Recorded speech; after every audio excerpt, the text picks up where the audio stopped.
Ladies and gentlemen, welcome to the podcast where we are like David Arquette and ready to rumble. It is Lost in the Midcard. Welcome to our NXT Takeover Phoenix preview. Welcome to our Royal Rumble preview. One of the big weekends in WWE is happening, and we are going to break it all down here tonight, as well as a lot of headlines to cover as well from all over the world, and also yet another great episode of Being the Elite. We'll talk about all that, but first, thank you to SpiderDuck.net for being our host, enabling us to be on iTunes and any of your favorite podcasting apps. What you got to do is search for Lost in the Midcard, hit that subscribe button. That way you know every time a new episode comes your way every Wednesday. Keep your eyes out. Next week's show, our reaction show to Royal Rumble and NXT Takeover Phoenix. It's going to come a day later, most likely. I'm going to assume we're going to record Wednesday and have it come out on Wednesday. I'm sorry, record on Wednesday, have it come out on Thursday. I don't fly back till late Tuesday, as I am going to take over Rumble and Raw. So next week, plan on a Thursday episode instead of our usual Wednesday slot. You can also subscribe to us on the YouTube. The links to all that are on our Facebook page, facebook.com/LostInTheMidcard. And we also put that on the Twitter at LITMC Podcast, where give us a follow there because we share a lot of great tweets from the wrestling world as well. I'm your host, Jeremy Bennett. You can find me on the Twitter at JBHuskers. As always, my co-host, he is on the Twitter at Raw F Showtime. It is Mr. Matt Black. Matt, how you doing? I'll be honest, not great, but I'm here and we're doing this and we're gonna talk some wrestling. So. We got to talk some wrestling. We're going to knock out a couple hours. We're going to talk about my favorite time of the year, Royal Rumble. There's always surprises. There's always action. There's always drama. So it's going to be a lot of fun. I am looking forward to this weekend, checking off that bucket list for sure with the Royal Rumble. And also, he is on the Twitter at NoOneLikeD. Our other co-host is Mr. Darryl Bullock. Darryl, how you doing, man? I'm good, man. Looking forward to see which way Kofi Kingston cannot touch the floor with his feet. Yeah. What was it, pancakes last year? Absolutely. Pancakes. What's left? We will see. It's true. Well, Kayla couldn't get out of him, so who knows? Who knows? Being the Elite, episode 135, called Full Gear. Probably because, a certain Hangman Page showed up for dinner in his full wrestling gear, right? The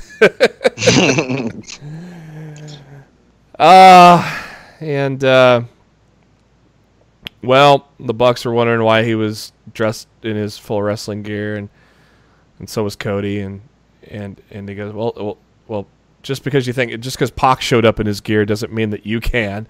And then they body shame Page again, even though Page is has got a nice body, but he's not cut like Pac, right? Not at all. Put some pants on, would you? Jeez. So we kick things off. If you may have heard, the Elite invaded bar wrestling over the weekend, and so. Almost a lot of the episode was stuff from bar wrestling. Before they got to what was the action, a little backstage stuff, where Cody is back there talking to Pretty Peter Avalon, and they're talking a little All Elite, and all of a sudden, Mr. Avalon got $1 million contract, huh? Man. Cody's just hiring everybody, isn't he? He's like throwing away money like it's Ted Turner's. And, he's excited. Oh, I mean, he wasn't sure about signing with AEW, but hey, you gonna give me $1 million? Yeah. Oh well, yeah. I'm on board. Hell yeah. And the Bucks are like, "What's that all about?" And he goes, "Oh, we just signed somebody. We just signed Peter, And oh yeah, well, yeah, for $1 million." As Matt's taking a drink and spits it all over his brother. Oh, man. You had to think that's got to be a dig at something. Impact or WCW, don't you think? Yeah. Sign anybody, everybody. Why not? Yeah, but Pretty Peter Avalon, he might be worth it. You never know. True. Is he like the guy? Do you know? For bar wrestling? That I don't know. I'll tell you what, I want to go to a bar wrestling event sometime. Those look fun as hell. Especially if you get, like it looks pretty interactive. Especially if you get front row, because there's no barrier. Not at all. The fans were in the ring or whatnot on the apron. Yeah, one had their hand on Cody's shoe. Nice. Oh, they were nice enough not to steal it. Of course, they're on camera too. It's cool, It looks sweet, and obviously the wrestlers are well aware of it. Like, they'll take the over the top, they'll stay on the apron, or kind of deal, But poor Mr. Avalon, he had to give the AEW jacket back too, because I guess they're on. They could have let him keep it. They should have. Kenny Omega giving us an update from the Wrestling Awards in Tokyo, Japan. Kenny looking very dapper with the suit.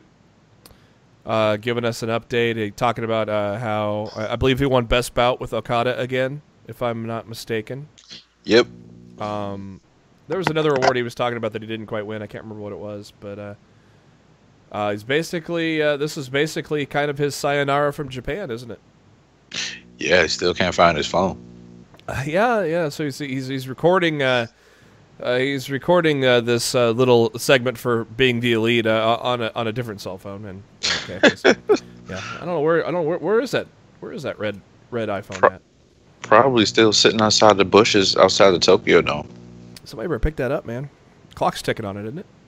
Yep. How much time? I mean, that clock's got to be hitting very close to zero. Yeah, I swear to God, if one more person asks me what fucking promotion Kenny Omega is signing with at the end of this month, I swear to God, my boot's going to go so far up their ass, they're going to be able to taste it. Come the fuck on by now. You don't fucking know he's signing with AEW. Stop it. Fucking idiots. Oh shit! I still am baffled at the marks, the WWE marks. Hey man, you can't. There's still fucking idiots that think he's going to be in the Rumble on Sunday. I know. Can't fix stupid, fellas. I know. You guys, there's going to be a lot of rants from me tonight. Random outbursts and rants. I'm just warning y'all ahead of time. Hey. I'm telling you, this is why I'm your friend, because your outbursts and your shoots are the funniest shit on TV today. There's plenty to Fair rant, enough, brother. There's plenty of rant and shoot about, that's for sure. Kaz and Cody talking about expanding their cigar empire. What's that brand called again? Rebel Cigars. I actually got a stick. It's pretty good. Yeah. Yeah, talking about some of the cities, to expand to possibly. Yeah.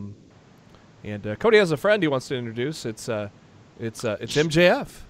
He's so happy to meet Kaz, and Kaz goes, "I know who he is," and MJF acted honored to that Kaz knew who he was, and but as soon as Cody steps away, listen here, motherfucker.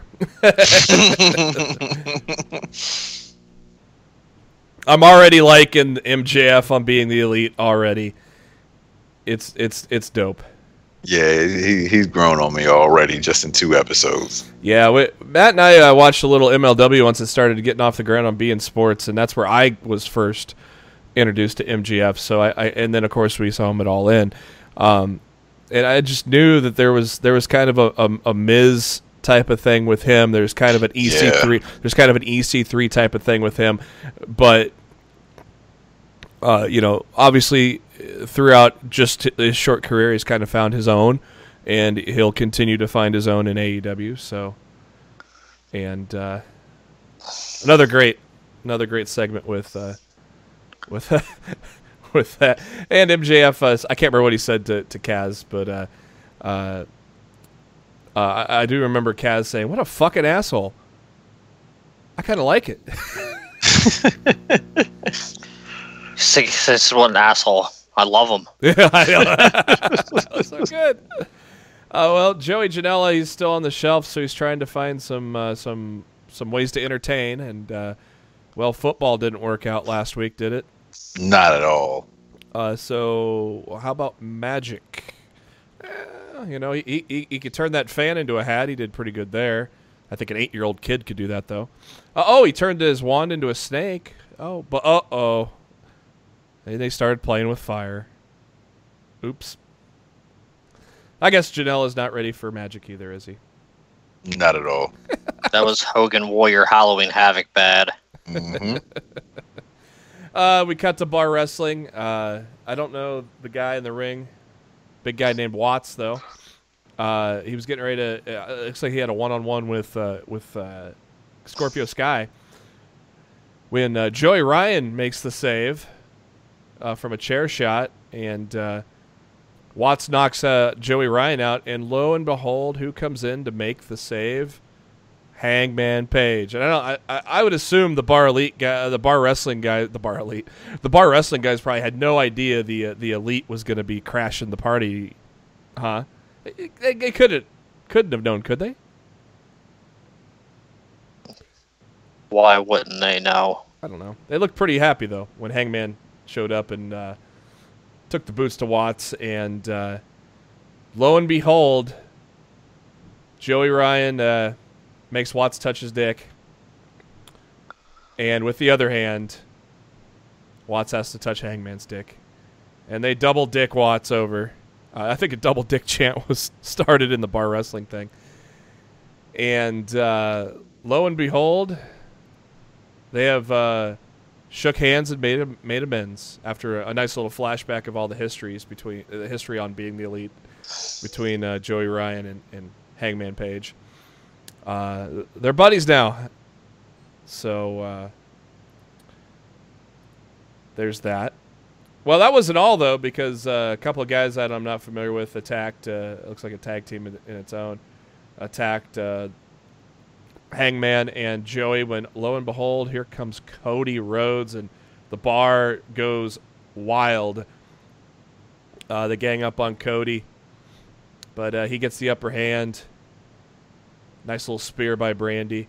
Brandy has the best spear in professional wrestling today. That spear is so fucking great. And Cody in a suit. Well, he took off the jacket and the shoes, but diving over the top rope in his socks. I can't tell what's on his socks. There's something on his socks. It looks almost like Batman, but I don't know. Watts pump kicks Cody when, it ain't over yet. He's going after Brandy when all the Young Bucks show up. And they give everybody super kicks, and then the ref apparently he's well known to the bar wrestling crowd. They told the Bucks that he's cool, and I thought that was hilarious when the ref joined in the triple super kick. That was just hilarious, wasn't it? Yeah, that was funny. The segment part with the Bucks didn't make any sense though. Was it? I thought I was the only one that thought that. Like, to me, everything made sense until the Bucks came out. Then it just seemed like. The heel, whoever Watts was, had to stand there like a fucking moron. Oh, because they were posing. While the Bucks were like playing out to the crowd, and I'm just like, this doesn't make any sense. Like that, that's the only thing I didn't like about being the elite this week, and that it just didn't make any sense to me that this guy didn't know that the fucking Young Bucks were in there right beside him, posing as the crowd the music is the blasting. The elite. Yeah. It's just it was pretty weird. But that triple super kick was pretty fucking funny, and then they hit the best moonsault ever driver. I don't know if do they have a name for that? I want to say that's the best Meltzer ever. Best Meltzer ever. That makes sense. Yeah. And I was incorrect. Kaz was the one wrestling Watts, and Kaz gets the pinfall in the elite pose. Yeah, it was actually a triple threat with SCU and whoever those three guys were. Yeah, gotcha. And Daniel's showing off a chipped tooth. Ow! He saves it in his trunks. He lost it. And that's the end of being of the elite this week. Good stuff there. Move on to some headlines. So this will make you guys laugh. No word on the audience number yet for Impact's wrestling debut on the Pursuit channel. But it's so fucking low they couldn't rank. Oh my god! We're gonna talk about this. They literally didn't rank. Yeah. And their viewership for fucking Twitch was down in the second week. When honestly, if you're on a platform like that, you should go nowhere but up, because motherfucker, anybody can watch your shit now. Yeah. You're even dropping viewers on fucking Twitch. Impact, just fucking fold and go home. Fucking Ed Nordholm, you fucking dumbass. One guy who's not a dumbass is Chris Jericho. Yeah, because he didn't go there. Who said he received an offer from Impact, and he said, no. He got an offer from Impact. Yeah. Yeah, he said on Talk is Jericho that they made him a great offer, and that he almost went there. And sorry, Chris, I don't believe a word that comes out of your mouth. He would have better got a fucking better offer from Walmart. True. He would have got a shit. He would have got a better offer from Backyard Wrestling. Jesus. Almost my ass. Stop lying. Yeah, that's exactly how I felt when I heard the podcast. I was just like, why you got to be lying, Chris? Gotta make it sound good. It's cool. We're all friends here. It's all love and honesty, man. You didn't got to sit here and act like there was a point that you actually thought you were gonna fucking sign with Impact. You ain't got to lie, Chris. You don't got to lie, Craig. I mean, I don't appreciate being lied to by the best in the world at what he does, because apparently that lying is one of them now. Well, yeah, but he lies on social media all the time. What he says is usually the opposite. So, yeah, you gotta keep some type of kayfabe. I suppose, but he didn't need to give Impact hope. Nah, not at all. We almost had him. Maybe we could do it again. Ed, you never had him. No. Hey, Ed, here's a great idea. Put all your money together, fly to Chicago, and give it to CM Punk. And he'll still turn it down. And then CM Punk will tell you to kiss his ass after he signs the contract, takes all your money, and then you can shut down your fucking company once and for all. Dun, dun, dun. Thank you, Punk. Thank you, Punk. Mm-hmm. Only bit of ratings to talk about is last week's SmackDown. About 100,000 increase to 2.14 million. No Raw numbers due to the Martin Luther King holiday yesterday. I expect coming into the Royal Rumble, though, both Raw and SmackDown probably got a bump up, even though Raw was pretty meh. SmackDown did not like Raw. SmackDown pretty solid. I enjoyed it. SmackDown had a lot of energy to get you excited for Sunday, where Raw didn't. Sasha Banks. I think they were just entertaining. They were just entertaining and trying to get their matches off or whatever. They didn't really give a shit about the damn actual Royal Rumble. No. It didn't feel like a show that was like, hey, the Royal Rumble's on Sunday. Right. You know, it did not feel like that at all. Like, if I didn't know that the Rumble was on Sunday, the fucking Raw sure as hell didn't remind me. No. It was let's make sure Brock and Finn are good, and then, let's throw a little twist in here with Sasha and Ronda. Yeah, we know what's going on with them. Fuck the Rumble. We'll handle the Rumble at SmackDown. And they may just do so, and we'll see who we pick. Sasha Banks put on Instagram talking about recently about how the meaning of the Four Horsewomen, and she mentioned that the Four Horsewomen is about changing the perception of women's wrestling in the WWE. It's about walking into an arena full of people, including some in the back, whose expectations are lower than low, and knocking them on their asses. Showing the whole world that I was born to do this isn't some catchy line, but a promise to them from me, that as long as I have breath in my lungs, I will never go less than 100, and that's why I throw up the four fingers. You can throw them up because you're a fan. That's the difference between you and I, Ronda Rousey. After the Rumble, you can go back to sitting in the crowd where you belong. Ooh. Bludgeon Brothers have been cleared officially to return to action. They were backstage at SmackDown in Wichita, Kansas this week, but were not used on TV. Maybe they appear in the Rumble. Who knows? But Eric Rowan was at the Performance Center earlier this week working towards being cleared from a bicep tear. And did we ever figure out what was wrong with Harper, or was it just maybe some maintenance that he did on his arm or wrist? Some kind of arm injury as far as I know. Yeah. I don't know the specifics. Major League Wrestling announced last week that their next live special on beIN Sports is going to be on Saturday, February 2nd, Groundhog Day, from the 2300 Arena in Philadelphia, PA. It'll be the promotion's second live broadcast ever, and the original plan was to do a live broadcast in the spring, but they decided to go ahead and bump it up to February 2nd after how well the first live event was received. This was added after last week's episode that was headlined by Tommy Dreamer against Brian Pillman Jr., which was the best numbers that MLW has done on beIN Sports to date.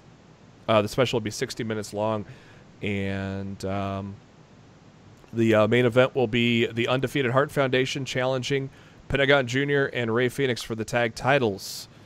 I bet you that's going to be a better show than ROH put on there in December. He's still talking about that. Weren't impressed, eh? Shit. Also, me and Darryl should go up and go to that damn MLW show. Should. I'm curious. Heart Foundation against Pentagon and Ray, that's going to be good. What's the fucking card? I don't have the full card, but also going to be appearing World Heavyweight Champion Low Key, Filthy Tom Lawler, and Selena De La Renta, which is a reason enough to go to the 2300 Arena, in my opinion. So, but the only match officially announced is the tag title match, and hey, tickets start at $15 at MLWGo.com. So that's Groundhog Day. Phil? Bad news for Dakota Kai, the NXT star, announced on her Twitter a few days ago that she has suffered a torn ACL and will be undergoing surgery to repair it. She actually suffered the surgery late last year at a house show in Green Bay, but wanted to keep the injury quiet so she could enjoy the holidays with her family. This type of injury and surgery means at least 6 months out of the ring. In a best-case scenario, she will not be back until late summer. Could possibly not be until fall or winter as well, though. So get well soon, Dakota. Speaking of a man that has gotten well soon, Adam Rose, he recently posted on Instagram the following. I've never really spoken about this, but the picture on the left is me at the height of my drug usage, 170 pounds. The picture on the right is me after 415 days sober, 223 pounds. I will be talking openly from here about the disease named addiction that almost cost me my life. God has given me a second chance. I don't plan to waste it. I want to thank the WWE for their help. They went above and beyond for me. When I know I didn't deserve it, they helped save my life. Stay posted as I plan to share my story and journey with you all. So very cool stuff from Adam Rose there. I don't know if he's ever planning on getting back into the ring, but I mean, dude looks in shape on his current thing. So, you know, I wouldn't mind a redemption tour for him. Good for him. Yeah. And, you know, good for the WWE to step in and help, you know.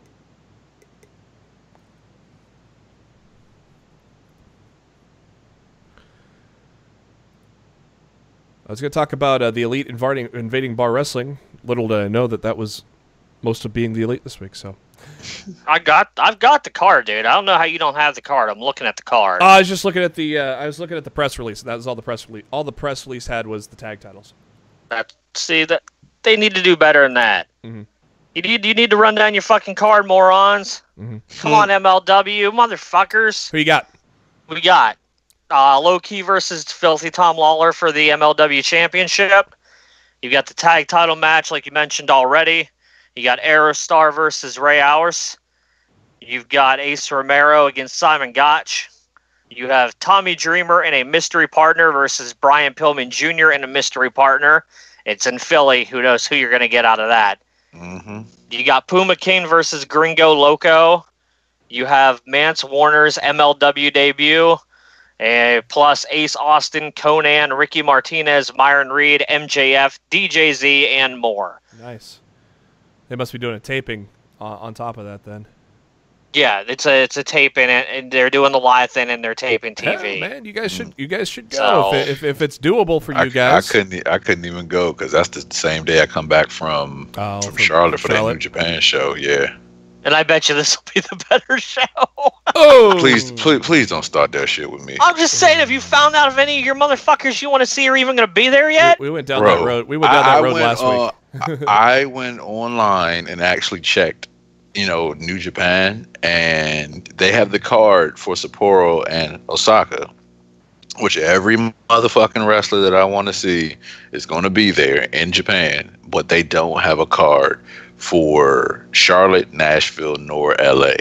See, that's a dick move, dude. It is. But the craziest thing is they're legit treating their United States fans like fucking shit. I mean, this is the worst time to do it when the Elite is left. Right, and I'm like, okay, so I went online and tried to do some investigative work or whatever, and I sent, I think you guys saw the screenshot that I sent you guys of, fans talking about it on Reddit. Yeah. And they pretty much figured out the same shit that I figured out. Like, okay, hey, most of the wrestlers are going to be in Japan. What are they going to do? Young Lions, Juice Robinson, and a couple others. Yeah, that's what I said on the show a few weeks ago. I'm like, I guess Juice Robinson's going to be headlining that show. Yeah, like people are like kind of pissed off about it. Like I've seen people selling their tickets. They definitely should be.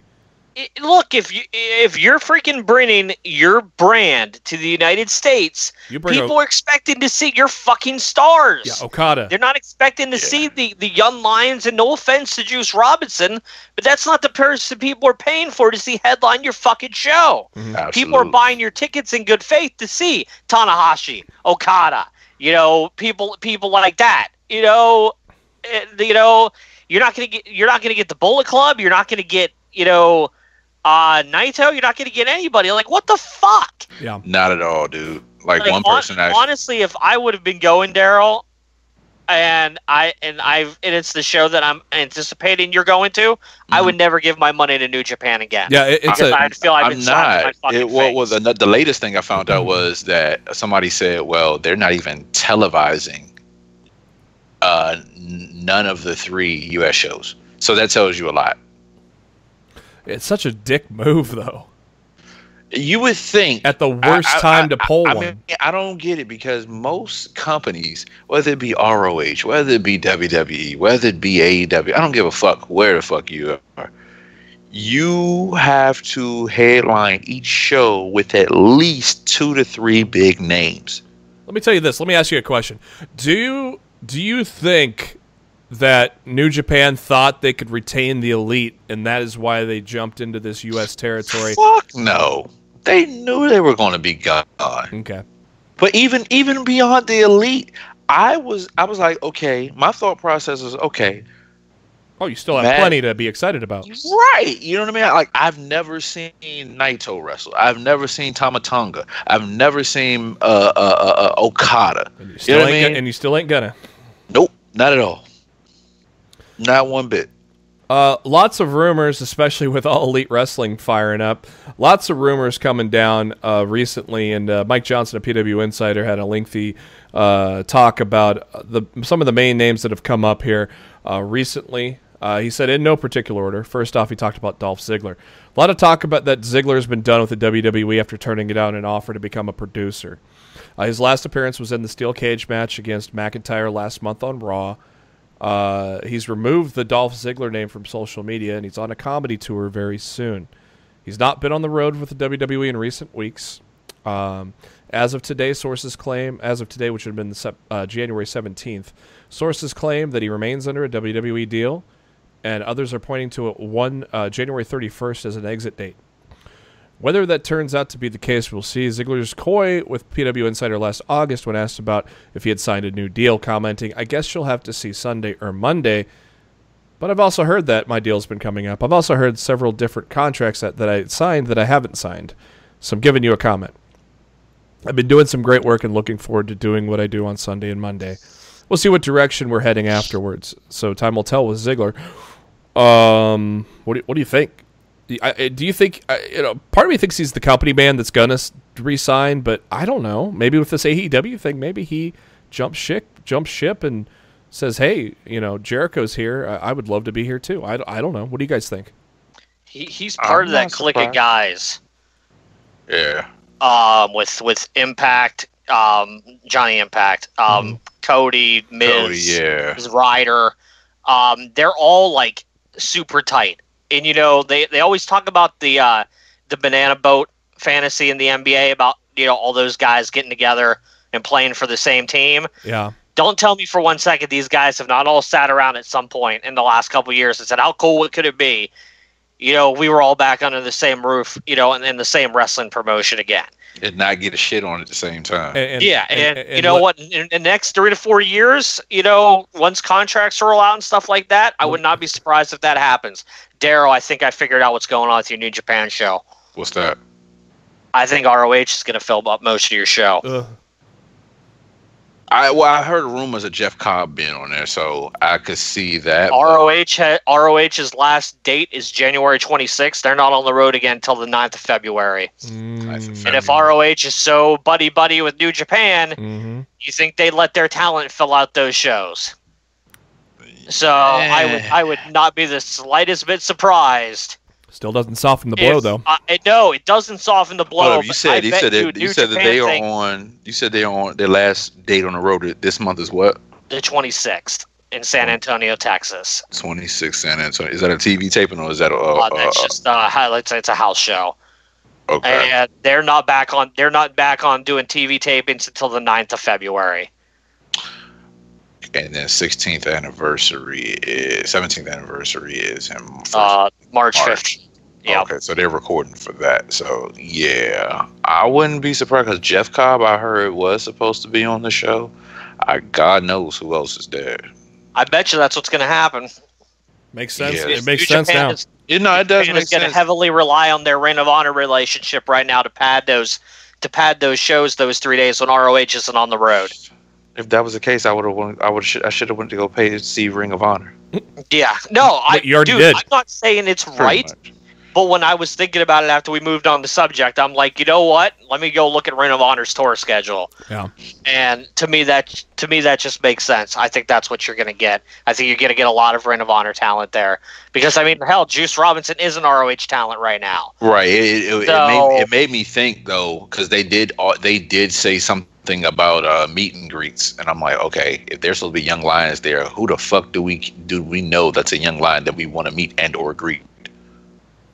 Ugh. I couldn't even name one right now, so not at all. Yeah.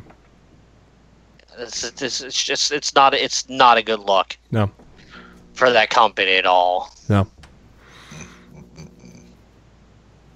Jesus.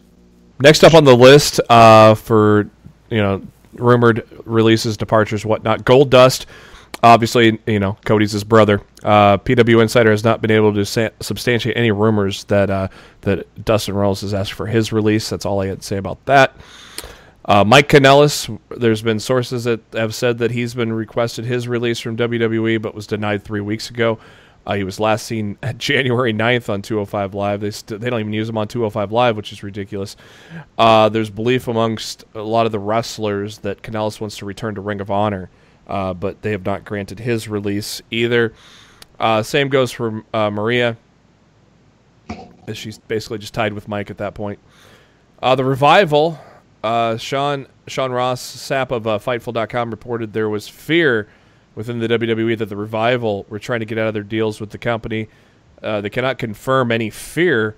Talk among the wrestlers on the Raw side after the TV taping was that the Revival had spoken with management about their unhappiness in the company and asked for a release. Obviously, we all know that they have not been granted their release. Obviously, we all know if they did, they would basically be set up for an all-out war with the Young Bucks and AEW, which is why the WWE is not releasing them. You got to put some tag teams in AEW. That makes the most sense. Yeah. So, yeah, obviously, Mike said, here's the reality of the situation. There's no way WWE is going to release anyone that they see value in the current environment. There's no value if you're not using them right. Yeah, but there's more value on putting them on the bench as compared to putting them in somebody else's team, which is how I would love to see Mike and Maria go back to ROH and probably be back with the Kingdom. Yeah, that'd be awesome. then I won't. Maybe then I won't. I might renew. I mean, I still won't, but and I love Mike. He's my brother from another mother. So, yeah, and it's like he's not in it. Like he doesn't even. He's not even given the indication he wants to go AEW. He wants to go back to Ring of Honor, which WWE's playing nice with nowadays. You know? Here's my problem with it. You have you try to sign all the talent that's available, whether it's Pac/Neville or Mike Bennett or Austin Aries, whatever the case may be, but you have no room for them. You don't know what to do with them, and you think people are happy just being signed with WWE, and that's not the case at all. Like, people actually want to wrestle. They want to make a living doing things that they love, not just sitting on the bench. When am I going to be on TV? When am I going to be on TV? No, we don't do shit like that. It doesn't work like that in the real world outside of WWE. So no, I don't go to work and say, hey, when am I going to do my job? I'm going to get paid, but I'm going to sit there and be bored as shit. Yeah. No. I don't know. Another interesting deal between a couple of companies is with CMLL star Roosh, who signed an exclusive deal with Ring of Honor recently, which basically left Major League Wrestling high and dry, as he was set to be in the main event of their WrestleMania week event in New York City on April 4th. The backstory was that Major League Wrestling had planned a massive push for Rush. I'm going to call him Rush. Fuck it. Because Roosh rhymes with douche. Roosh the douche. They planned a massive push, including a championship run. And he had been offered, sources told PW Insider that he had been offered $200,000 a year. That would have also seen him assist him and his family financially in becoming United States citizens. The deal would also have been a conduit to Rush becoming doing broadcast work for beIN Sports. MLW saw him as a centerpiece going forward and was going to bend over backwards to give him all sorts of contract points to that date. They had not offered to anyone else, including his father, who was being honored at an MLW event. So, Rush has exclusivity in Mexico under CMLL, and who owns the rights to book him out, and was aware of the MLW deal, and gave Rush the approval for him to sign the deal. But once one source claimed that MLW had provided CMLL with a copy of the contract for their approval. But before pen was put to paper, Ring of Honor stepped in and wanted to use him as their own internal push to have more Latin stars on their programming, which is why they also signed Bandito. MLW was hoping to allow Rush to work through those events that are leading up to WrestleMania in New York, but it appears that is off the table from Ring of Honor not allowing it. What do you guys think of this whole situation? Honor lives here, my ass. There's nothing honorable about Ring of Honor at this point in 2019. Absolutely, positively nothing. This is a scumbag company run by scumbag people that are trying to ruin other companies around them because they're butthurt that the Elite doesn't want to play with them anymore. I can honestly see where it could go, seeing as though Ring of Honor's relationship with New Japan, and of course Rush being the leader of Los Ingobernables, and financially it's marketable to put him with the boys from LIJ. Mm-hmm. That's the only way I can see why, that's the only way I can see why he did it. Mm-hmm. Because long term, he could probably make more money than he did in MLW. Oh yeah, especially with the working New Japan dates possibly as well. Right. You know how they do it. You get to put him next to Naito probably 3-4 times a week. A year. A week, damn. No, sorry. Long day. That would definitely improve ROH a lot. Yeah, just think about it. It's just like the Bullet Club. How you had Bullet Club in ROH and Bullet Club in New Japan. So you kind of do it like that with LIJ too. Yeah, I think that'd be cool. I see what you're saying. It's kind of shitty though.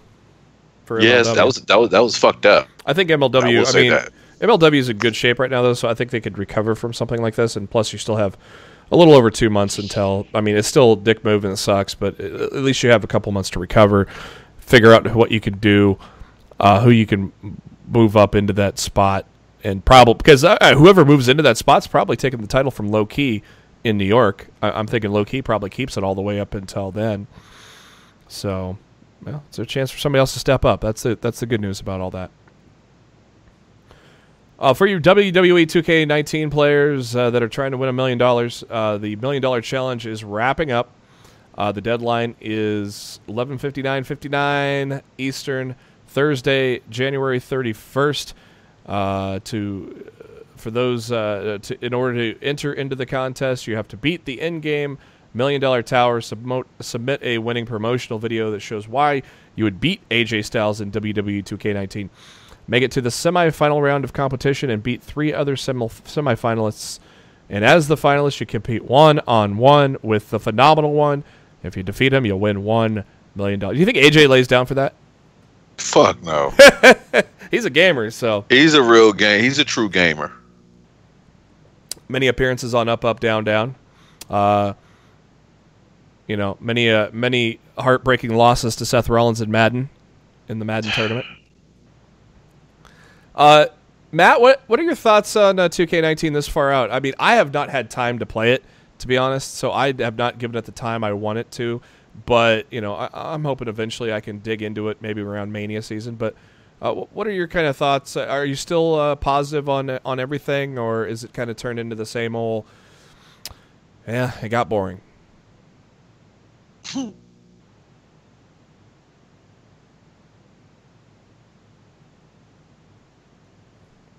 What are your thoughts on that, Matt? On the game? Sounds. Looks like we lost Matt. So, uh-oh. Hey, you don't play the game much, do you? I haven't bought it yet. Matt told me to wait until WrestleMania season because it gets cheaper around that time. Yeah. I bought it right away because of the Woo edition. I had just got back into playing Supercard, so that had some pretty cool stuff. Ric Flair's my GOAT, my number one of all time. Nice. It came with a sweet Funko Pop where he's in like his 80s suit and sunglasses. It's a sweet. I don't know if you collect Funko Pops at all or anything, but I have one Funko Pop, and those are the Young Bucks. That's it. He has the Bucks Pops. I just bought the Bucks one, so I just got it. I bought it on clearance for $10 at Hot Topics. So, Matt, before we lost you there, I'd ask, with 2K19, yeah, my fucking internet went out. I know. At least we got you back. So, yeah, that's what mine did earlier. It's not be fucking happening tonight. What's the last? I don't know if you heard any of the talk on 2K19, but now that I did not hear anything. Now that we're this far, I mentioned the $1 million challenge is wrapping up and how to get into it. I asked Darryl, does he think AJ Styles is going to lay down against the finalist for the $1 million? He's like, hell no. But AJ is absolutely terrible at the Ukes-based games. Oh, does he? Is he? Is he? He hates the Ukes engine. This has been a very known fact for years. Back when he was in TNA, he used to say how much he hated the WWE video games. He hates the Ukes engine. He's gonna get killed. AJ was at a thing for 2K at IGN a few weeks ago and played somebody from IGN who's never played the game before, and they beat AJ. No.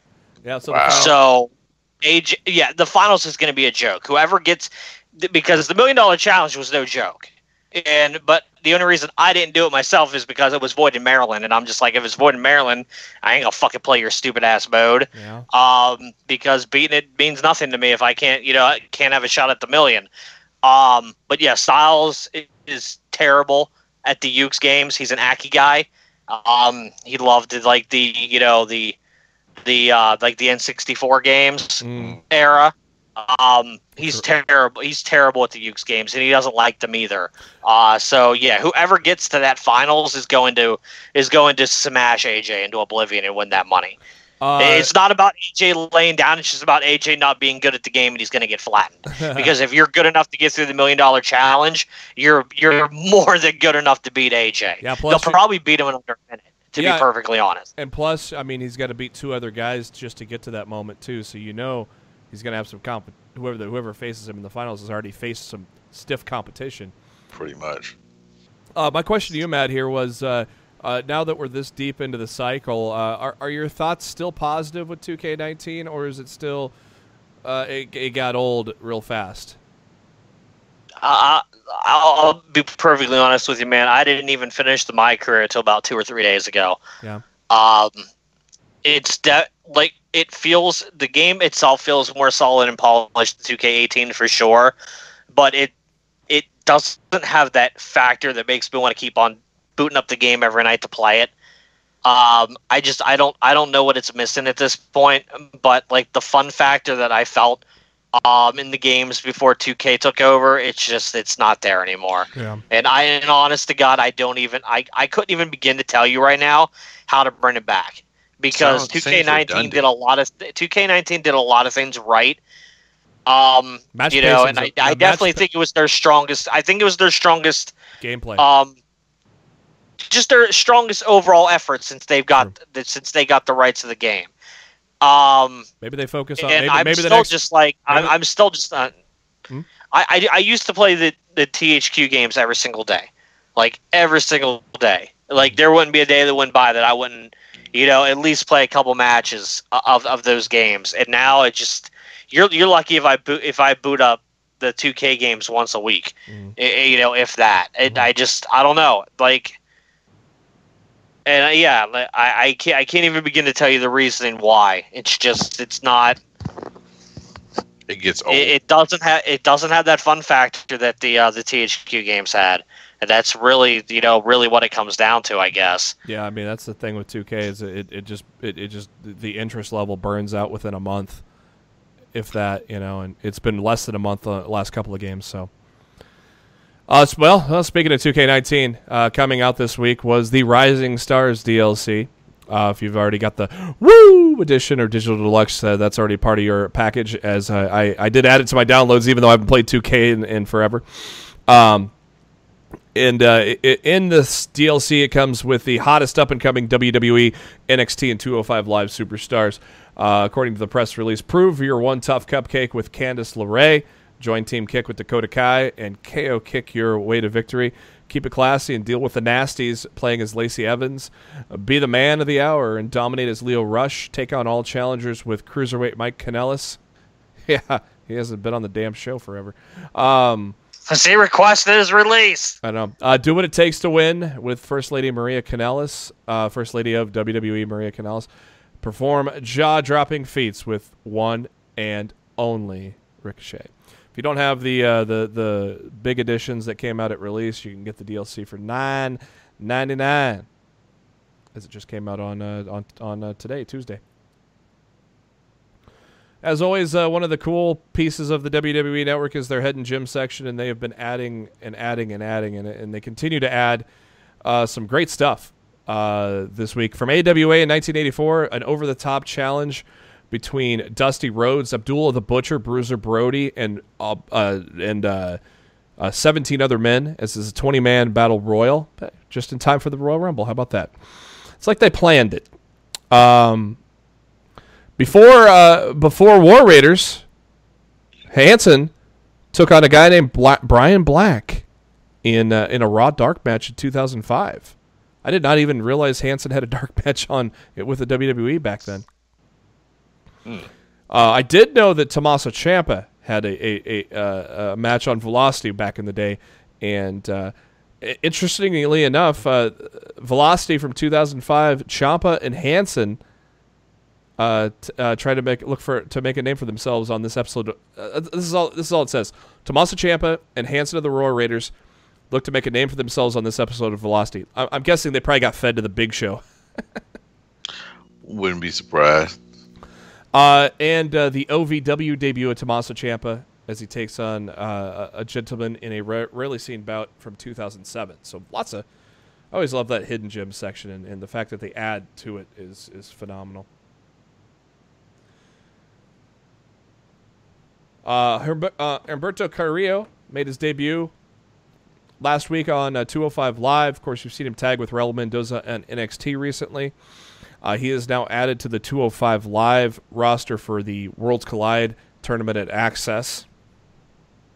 There is talk to adding another couple of cruiserweights to 205 Live, but no time frame as to when that may happen. And, of course, we'll talk about the predictions later, but, look, cruiserweight title gets dicked around again, huh? Back to the pre-show. Jesus. Along with Nakamura and Rusev. Both of those guys should be looking in AEW the second their deals are up. Yeah. You ain't never lied. Ain't no reason to, brother. You might recognize the last name of this gentleman. MLW has signed California star Jacob Fatu. He is the son of Tonga Kid, who is a.k.a. Tama of the Islanders. And he's been wrestling for several years using the Samoan Werewolf nickname. And Mike Johnson, PW Insider, says he's always been impressed with his work on the shows that he's covered. And the plan is Fatu to get a big push out of the gate as a heel within the company. Already comparisons to the late Umaga, which obviously Umaga was amazing. So very cool to see Jacob Fatu get signed to MLW. Did you guys see that Mortal Kombat 11 reveal? Sure did. Fucking A, man. I can't wait. Ronda Rousey is in the game. Not Sonya Blade. Yep, not as Ronda Rousey, but as Sonya Blade. The mercenary, I believe, wasn't she aligned with Jax back in the day? Yep. Man, that reveal happened a couple of days ago. Holy crap, I'm ready. I'm not really a fight game type of person, but that shit, yeah, I'm definitely going to have to pick that up. Man, Matt, I know you're down with the MK, aren't you? Yeah, I'm not. I will honestly say I'm not really thrilled about a lot of the new implemented features they're trying to throw into the game this year, but I'll probably still, give it a shot and see how it goes. Because I enjoy the story mode, more so than anything. Oh yeah, man, I'll tell you what, man, MK2 back in the day, Super Nintendo. Man, I don't know how many thousands of matches I played with my buddy. Old. Scary news out of Pittsburgh. We had learned that Kurt Angle's 16-year-old niece was kidnapped from McKeesport, Pennsylvania. But good news, she was found safe. The report states that she was forced into a car by a 19-year-old. He was arrested on felony counts of kidnapping of a minor, burglary, and unlawful restraint of a minor. Authorities found her in the same home that Rogers was found to be living in. Jermaine Rogers is the guy that got arrested. She had bruising on her face, but all indications are that she is doing well. That was some very scary news. So it's real good to hear that good news for Angle's family. She's safe. Matt Sydal from Impact Wrestling has announced that he's going to be undergoing surgery on his knee. He put on Twitter on the 17th of January, I'll be having surgery Thursday to repair torn cartilage in my knee. I should be able to turn to the ring by March or April. I will be teaching wrestling online and at the WWN Live Training Center throughout. Reach out to Matt Sydal at yahoo.com with questions. What is your real thoughts on Josh Matthews? Is he really a douche? Yeah. He seems to have mellowed out in the last couple years. I don't know.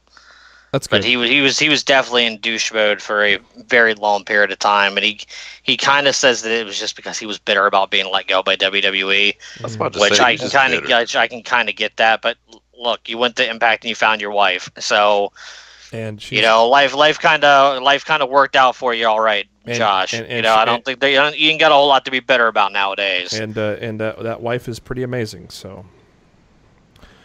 For you action figure kids out there, new ones were announced for Elite 67 as well as Series 95. Series 95 will include Sonya Deville, her first action figure, as well as a AJ Styles, Bray Wyatt, Kurt Angle, and Rusev. The Elite 67 series will feature 2 people for the first time. Velveteen Dream gets his first action figure, as well as Shayna Baszler, and also Cedric Alexander, Rey Mysterio, Randy Orton, and Jeff Hardy join the Elite 67 that are up for pre-order now at ringsidecollectibles.com. I bet that Dream figure is going to go quick. Here was the fun I wanted to make of Impact on Pursuit that I was looking for earlier. This will not surprise Darryl or Matt, and probably not most of our audience, but this is funny. For those that are attempting to DVR Impact Wrestling on the Pursuit channel, be aware of the following, says Mike Johnson of PW Insider. If you're a Verizon Fios subscriber, the series is not listed in the cable guide, so you have to which it most certainly is. I found it fine. Okay. He says you had to go manually go in and record that time period. This is probably weeks ago before it debuted. I set up to record like 2 days ahead of time. The only problem I'm running into right now is I'm recording it on the DVR in the living room. Yeah. And the DVR in my bedroom is it's an older DVR. And Verizon keeps wanting me to, have them. Yeah, they want me to upgrade the DVR, and I've been dragging my feet because I'm like, I get every channel I need down here except for being sports. I would like to have that in my room, and I would like to have I guess I'd like to have Pursuit for Impact. So I thought, I'll record it on the DVR in the living room, and then I'll watch it on the DVR in the bedroom. But when you try to load it from the DVR in the living room, it's like, this DVR has content that cannot be played on your DVR. And I'm like, are you fucking kidding me? So I've yet to see an episode of Impact since they've gone on Pursuit. It's on the DVR, but I haven't watched any of them yet. Because the most time when I watch the most TV, it's at night when I'm getting ready to go to bed. So I run through my DVR in my room. It's just what I do. But now it's just like I can't watch it in my room. So yeah, Impact is definitely fallen onto the back burner. Yeah. Well, Mike posted this on the 18th, so some people probably are still having that problem. Maybe they have outdated DVRs, like maybe in between what you have downstairs and upstairs or something, or however you have it set up. Maybe they have something in between that fucked it up. I don't know. He also mentioned if you're a DirecTV subscriber, Impact is listed as 4 different 30-minute episodes. So you got to go in and record all 4 of the 30-minute segments. Cox Cable does not carry Pursuit. Oops. Oh, Time Warner Spectrum does not carry Pursuit. That's what I have. But, of course, twitch.tv/Impact Wrestling, 10 p.m. Eastern. Of course, you know, they don't archive, so if you ain't home, tough titties. Chuck Carroll at CBS Sports interviewed the Young Bucks recently. Discussed a number of topics, including the formation of All Elite Wrestling, what they're looking for in a television network, and whether Kenny Omega will sign there. And the importance of signing Chris Jericho. Y'all trying to romp me up tonight, I swear to God. No! That's what it ain't me. That's what it said. It said that's what they covered. They covered that on this interview. Oh my God. We ain't gonna. Yeah, here's the question. I'm not gonna go over the answer, but I'd be remiss if I didn't ask about Kenny Omega. I don't think his deal's up quite yet, but without getting ourselves into too much hot water, what are the odds that we may see him in AEW? That was the question. His fucking deal's up next week. Yeah, they're not going to say anything until the deal's up. They told the fans without telling them on Being the Elite a few weeks ago with the clicking phone. Yep. This was them saying, look, we've heard all the drama on the internet. We've got you. This is us telling you everything's going to be okay. Kenny's coming here. We can't legally tell you this until pen's on the paper, but we're telling you here that this is what's happening. So for the fact that this is still a discussion after that has occurred it blows my fucking mind. It really, really does. Unbelievable. A few of the highlights from the interview. Reaching people outside is going to be critical to AEW's success. What are the plans to get there and some new eyeballs on the product? Nick said, I still like getting back to the old school elements of what worked in pro wrestling years ago. I feel like one thing we will focus on more than anyone is to not insult the intelligence of the audience. Thank you. We want to do long-term storytelling, which is very rare these days. And Matt likes to say it like this. A lot of people are into binge-watching Netflix series, and they like the storytelling elements. So why can't we put that into wrestling world and make it work? So we're going to look into things like that. I feel like they already have with being the Elite. True.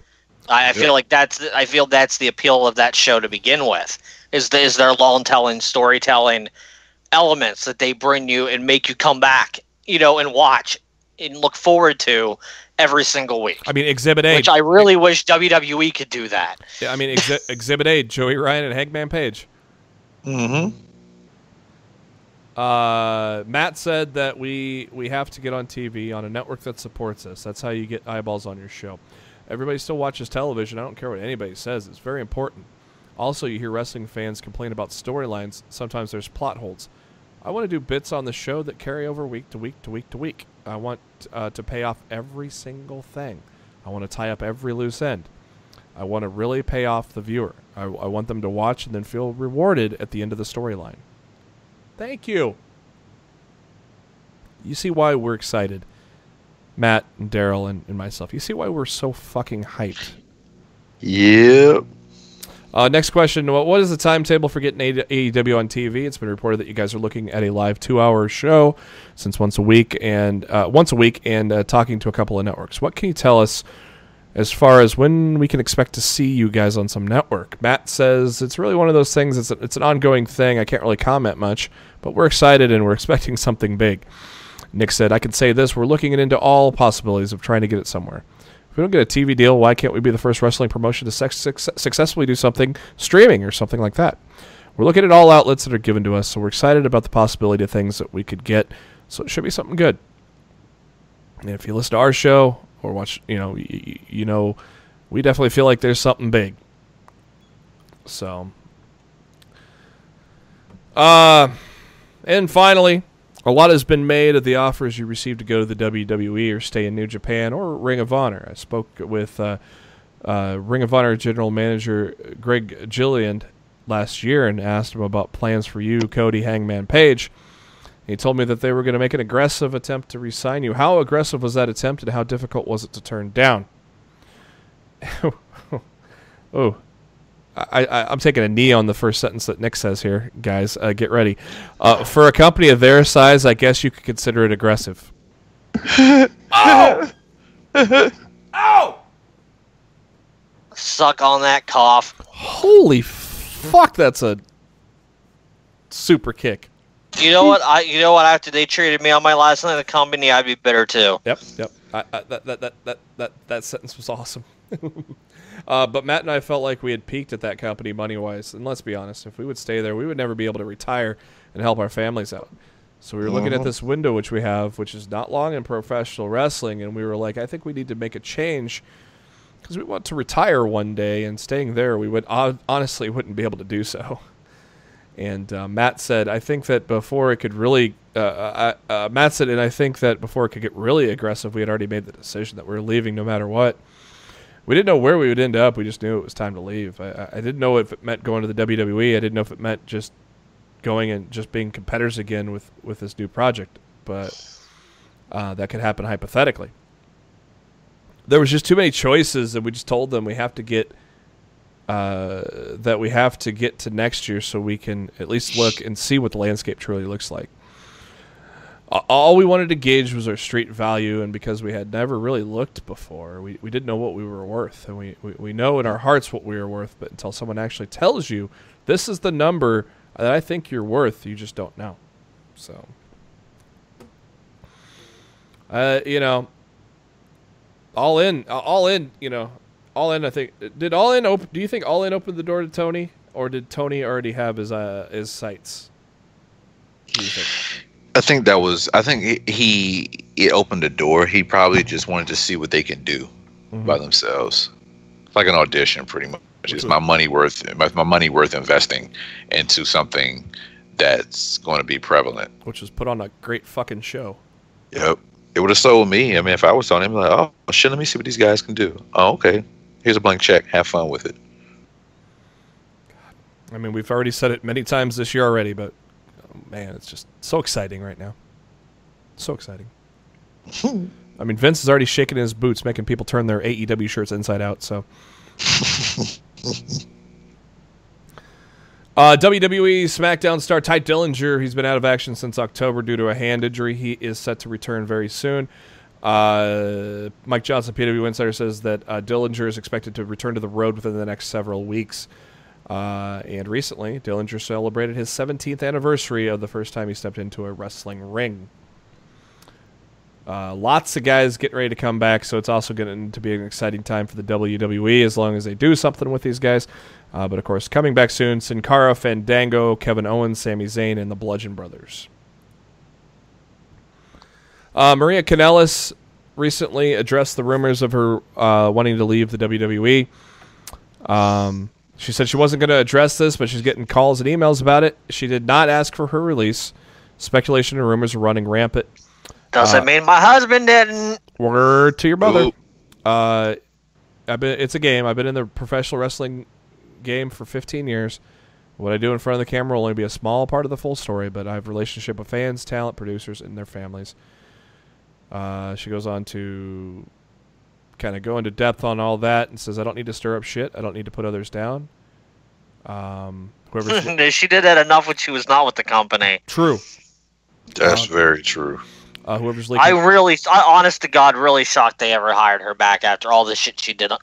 After all the shit she said about the Bellas. Yeah. Like, I didn't think they'd ever bring her back. Yep. Who knows? Hey, this is a job. Matt, I always ask you, would you like to apply for this job with the WWE? This is one I would love to. I love to apply, and I'm not kayfabing you here. This is a straight on shoot. Uh-oh. WWE has a job. It's a temporary position, unfortunately, of a logger.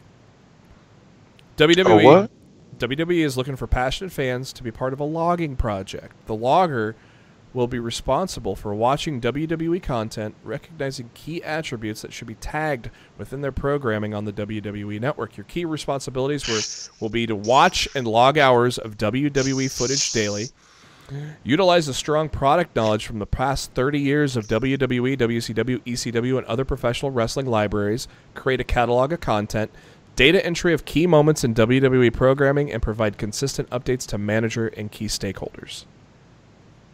I seriously would love that. Sounds like a dream job. No shit. Sit there and watch 30 years worth of wrestling all day and just tag timestamps and shit. Yeah. That's crazy. And you got to have a product knowledge of that 30 years. Check around the board. Pretty much. Check out my melody. Mm-hmm. Damn. Not getting that Limp Bizkit in here. Yeah, normally that's crazy. Darryl normally I would do that. Darryl normally when I come up with with the WWE job postings, they're like complete bullshit. Matt, would you like to apply? No. Yeah, because most of them are terrible. Yeah, that's actually one that would actually sound like that makes a lot of sense. It would actually be a lot of fun. Yeah, I purposely dole those out on the show. Matt, would you be interested in applying for this? But this one I was actually excited about because I was like, fuck, maybe I should apply.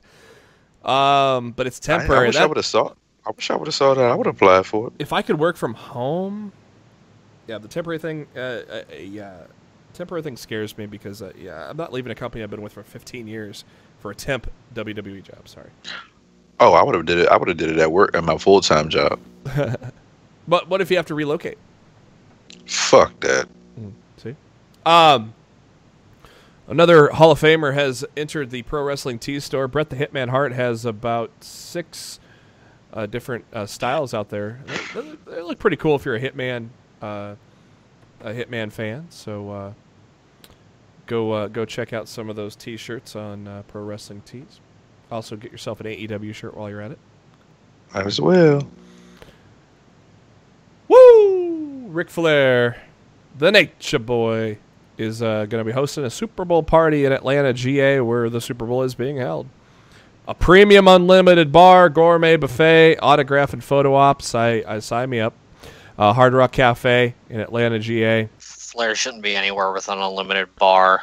I think he's I think he's legit stopped drinking though, hasn't he? Yeah, all the more reason why he shouldn't be anywhere with an unlimited bar. Maybe he could be strong enough to say no. Woo! Really? Well, yeah, no, that's Flair. That's Flair. Exactly. That's what I'm saying. That just sounds like a disaster waiting to happen. It's before the game. It'll happen. I was there the night that caused JR to get fired from the WWE because of Flair. I was there. You know. What happened there again? Were you there that year? Who, me? No, JB. Oh. What happened again? It was for. I'm trying to think what year. Was it for WWE 13? Yeah, it had to have been. Yeah, it had to have been for. Was it for 13? Yeah, it had to be for WWE 13 for THQ. Well, Were you there? I was there for 12. Okay. With Orton on the cover. Have I told you this story? I don't think so. That's why I was asking. All right. The morning the intel basically of that day was we got together in the morning. We would head to the Access later on that afternoon to do for the roster reveal. They were doing the roster reveal live in the Ring and Access for that SummerSlam weekend. And this was the back of the day when I actually enjoyed the way the roster reveal was done because they just revealed everybody at once. Yeah. and you didn't have to freaking wait weekly for it, and it was great and all that. But I mean, that morning we were standing in the hotel lobby, and Flair's at the bar. He's already at the bar, and I'm just like, oh shit, there's Flair. You know, I never bothered a talent. You know, when they're there, it's whatever, it's fine. I come back in the afternoon after the reveal's done. Flair's still at the bar. Damn. And I'm just like, oh shit. I'm like, how long is this dude gonna be there? So we went and we did lunch or whatever. You know, when we went to our rooms for a bit, and then we all met down in the lobby later on that evening because we were going to be ushered out to this like little Legends event. And it was a bunch of guys on the stage. It was Ross hosted the panel with like Heyman, Flair, Foley, and I think it was I remember this. It was Stone Cold. And I remember this. I was in the front row for this. But we get back down in the lobby, and we're meeting up with everybody, and the community manager's there, and Flair's still at the fucking bar. And I'm like, dude, Flair's supposed to be a part of this thing. He's been drinking all day. Like I've not been down in this lobby where he has not been there at that bar drinking. And he's like, everything's gonna be fine. Everything's gonna be fine. JR clearly knew that Flair was fucking plastered. And JR was actually doing a really good job at the beginning of this by avoiding asking Rick questions. But there was at one point Foley's like, oh, hey JR, you forgot to ask Rick. And at that point, that show went off the fucking rails. And look, I'll be honest with you, it was one of the most entertaining experiences live I've ever seen in my life. Flair I was dying. Stop talking. I had tears rolling down my cheeks. There was a point Heyman got up and grabbed JR's papers and just threw them everywhere on the stage, basically throwing the script out the freaking window because the entire thing's gone off the fucking rails. JR got fired for that. Because he couldn't reel Flair in. That's why JR got fired in 2013 because of Ric Flair at that fucking THQ event. So he couldn't reel him in at the event, or couldn't reel him in from drinking all day. Which one? He couldn't reel him in during the event because that event was being broadcasted live on WWE.com. Yeah. And let's just say in the PG era, there was a lot of language and content being used that WWE was not happy that they were airing live on their website. Because the first thing I did after the freaking event was done, I went to one of the guys who worked for WWE.com. I'm not going to say his name, but a really nice guy, good friend of mine. I've known him for years. And I was like, dude, that was fucking hilarious. And he's like, yeah, it was good, but they're not happy. And I'm like, what do you mean? He's like, that content was being aired live, and WWE does not want that kind of content aired on their website. And I'm like, oh, shit. And, weeks later, Ross got booted. So, yeah. I remember watching that shit, and you could tell as soon as it started, Rick would not stop babbling. Oh, he never said a word until Foley interjected and was like, Foley did that shit on purpose. Question. Oh yeah, he probably did it as a rib. And as soon as that happened, it went off the rails. And like I said, it was one of the funniest things I've ever experienced live in my life. But it literally cost Jim Ross his job with the company at the time. Jesus. So I don't trust Ric Flair around alcohol. He should not be hosting a party where there's an unlimited bar. For somebody who's supposed to be a recovering alcoholic, that's not a good idea. No, not at all. Luckily, there shouldn't be anybody there to be able to get fired from WWE. So, wow. Yeah, it was a crazy event. I can't believe I've never told that story before. Wow. Yeah, that was the year after we met, because that was yeah. Punk, you were there for 12. This was 13. Yeah, that was Punk on the cover. Yep. Yeah, it was the Punk cover year. Wow, that's crazy. We had a story. What was it? God, what was our story that we didn't know? Like we both had two sides of the story. Was it the Mark Henry thing? Oh yeah. Because I was. You're talking about in the lobby. Yeah. That was WWE 12. Yeah, he was pissed at something about his hotel room or something. Something to do with his room service. And weren't you in the elevator with him or something? I was in the elevator with Brad Ward, and we were heading down to the lobby, to go to the every hotel in the lobby they have a convenience store inside the hotel where you can go and you can buy some chips and drinks and and shit like that. You know what I'm talking about. Mm-hmm. We were heading down there. We get to the lobby. The thing comes down to the main floor, and as the elevator doors open, we go face to face with a heavily breathing, very angry looking Mark Henry. And I swear to God, he looked like he was going to bite our fucking heads off. And we had to sidestep off the elevator as he marched in with it was either one or two chefs behind him. Oh, I bet it was a room service issue. Yeah, like I said, it had to have been a room service issue. And he was literally, if looks could kill, me and Brad would be dead. Darryl, we put two and two together. That I told the beginning part of that story. I was there for the beginning part of that story where he was on his phone complaining at the hotel desk, and then Matt was there for the after that. I was like, well, God, glad I didn't say, hey, Mark, good to see you, because I thought about it. I like if they seem like they're cool. I'll be like, I mean. I'm not an autograph guy, so I'm not going to say, hey, can you sign this? I'm not an autograph guy. I'll be a picture guy if they're cool with it, but I'm more of a hi guy. Hey, what's up? That's what I did with Edge at Perkins after a SmackDown in Omaha a long time, just before he was getting ready to fight Mick Foley in a no DQ match. It was the Flaming Table, by the way, that match.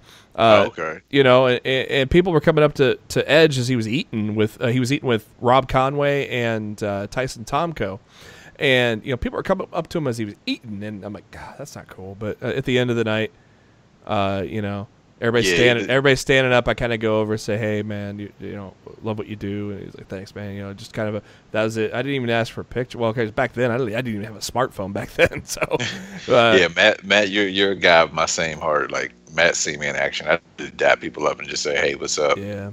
The best part was somebody yelled as Edge was walking out the door of that Perkins. Somebody yells, "Good luck on Sunday," and he turns around, peeks his head in the door, and goes, "I'm gonna need it." It was so cool. But yeah, so I thought about it, but he was irate.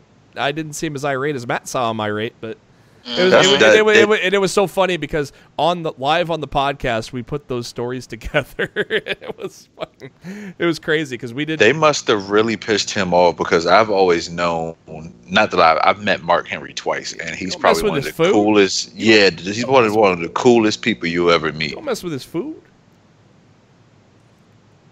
Wow. But it was funny because Matt and I had never talked about that story at all until on the podcast when I mentioned it. And I was like, I think I said the same thing. I thought about going up to Mark and say, hey, what's up? Love what you do. And I go, he looked like he was mad, so I sidestepped it and just hung out. And then Matt's like, wait a minute.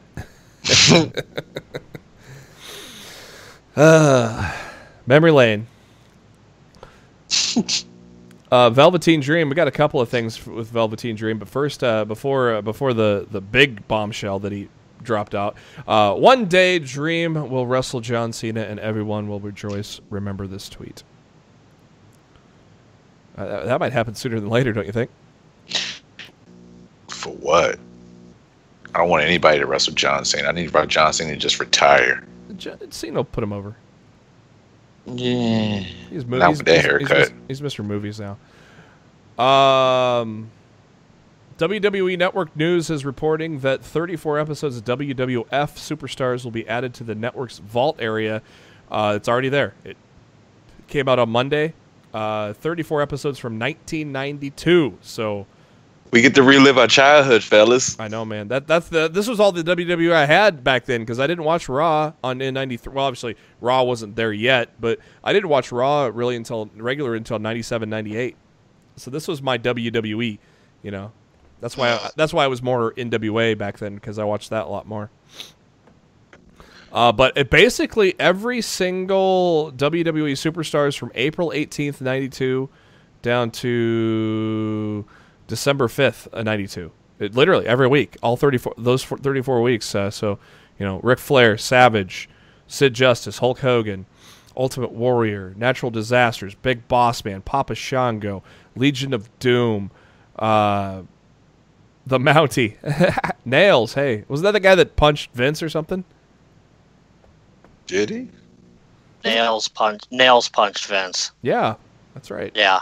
Damn. Okay. That's why he got blacklisted from the company. So all the main players you're going to see on Superstars. So that's pretty cool that they added that. I'm still my number one wish was, give me NXT, give me NXT in its current format before it was on the network, and they finally added that. So now my biggest wish is give me FCW. So we can see like Ambrose and Rollins and Reigns, all those guys. It'd be cool to see FCW stuff. So and they add some to the vault, or in the hidden gems and stuff. So maybe eventually they'll do it.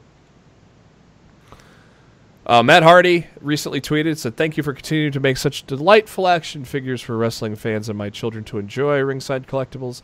The latest version of Matt Hardy will be back in action WWE soon. I can't wait to see you produce newer figurines." So is this, did he tweet this in response to Rebby going off, or is this not related? Maybe Rebby wasn't talking about the WWE. I'm not even sure. I couldn't tell you, dude. I don't know. Rumble Access is starting in just a couple of days. I'm not going to be there because I did it once at Mania, and yeah, I didn't get to meet Heyman, so I was pissed and felt like it was a waste of money. Even though it was kind of cool to walk around and hang out, but But if you're into that thing, like how I sold that, guys. Sure did. I'm going to be in Phoenix. Actually, no. On Friday. Yeah, I'll be back in Phoenix Friday. I was telling these guys. Oddly enough, I've lived in Nebraska since 1983. Let's moved around a lot when I was a kid, but it was mostly Midwestern states. It was all Midwestern states, to be honest. And so, oddly enough, this near 40-year-old man has never seen the ocean, and so I'm going to go see the ocean. My flight leaves literally 30 hours from we record. It leaves, or we're going to head to the airport in about 30 hours. for a 6 a.m. flight to Phoenix, and then we're gonna take a 5-hour drive to San Diego. Gotta see the Pacific. Gonna hit up the zoo. Stay the night. Come back Friday. Get ready for Takeover Saturday, Rumble Sunday, and Raw on Monday, and fly back late on Tuesday. So, got a nice little trip planned there. I can't wait. So, gonna check off a couple of bucket list items on there. So, I just had to get a little personal story out there for you. But Access, Friday 6 to 10, which is obviously Pacific because that's gonna be in Phoenix, Arizona. Baron Corbin, Bobby Roode, Chad Gable, Jeff Hardy, Natalya, Asuka, Carmella, Samoa Joe, the Good Brothers, Apollo Crews, Sanity, Buddy Murphy, Cedric Alexander, and Dana Brooke. Saturday from 8 to 12, the B Team, Booker T, Ember Moon, Mickey James, Kurt Angle, The Bar, Mojo Rawley, Tyler Breeze, Fandango, No Way Jose, Billy Kay, Peyton Royce.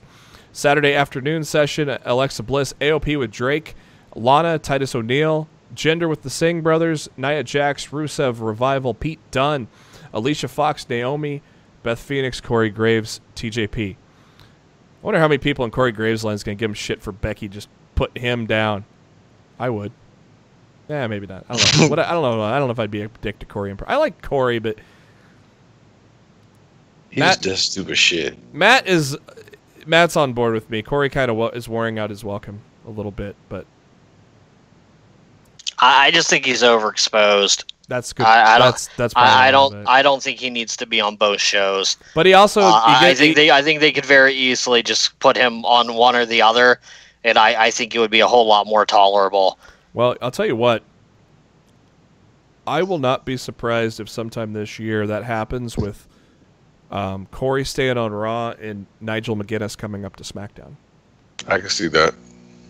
And goddamn, I watched that documentary. That was so good. Well, you also need to keep in mind there were those rumors of Fox One and Daniel Cormier in the booth, and Cormier might end up commentating on SmackDown. That'd be interesting too. When SmackDown moves to Fox, that very well could happen. I would love to of that Saturday afternoon group. To be honest, obviously, I'd love to meet Alexa Bliss and Lana. I mean, who wouldn't? But beautiful women aside, I'd love to meet Pete Dunne and just say, dude, you're fucking awesome, man. He's cool. And Sunday morning, Rumble Day, obviously they have a morning session. Lucha House Party, Mandy Rose, Riot Squad, Usos, Sonya Deville, Aleister Black, Johnny Gargano, Tommaso Ciampa, Sin Cara, Ricochet, and Jerry Lawler.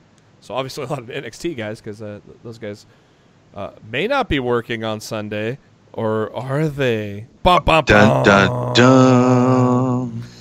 Premium sessions, that means you got to spend some dough. Shit. Friday is Dean Ambrose at 6, Daniel Bryan at 8. Saturday, Finn Balor at 8, AJ Styles at 10 a.m., Strowman at 1 p.m., Rey Mysterio at 3 p.m., and Sunday it's Banks and Bayley combined, so that might be worth the VIP.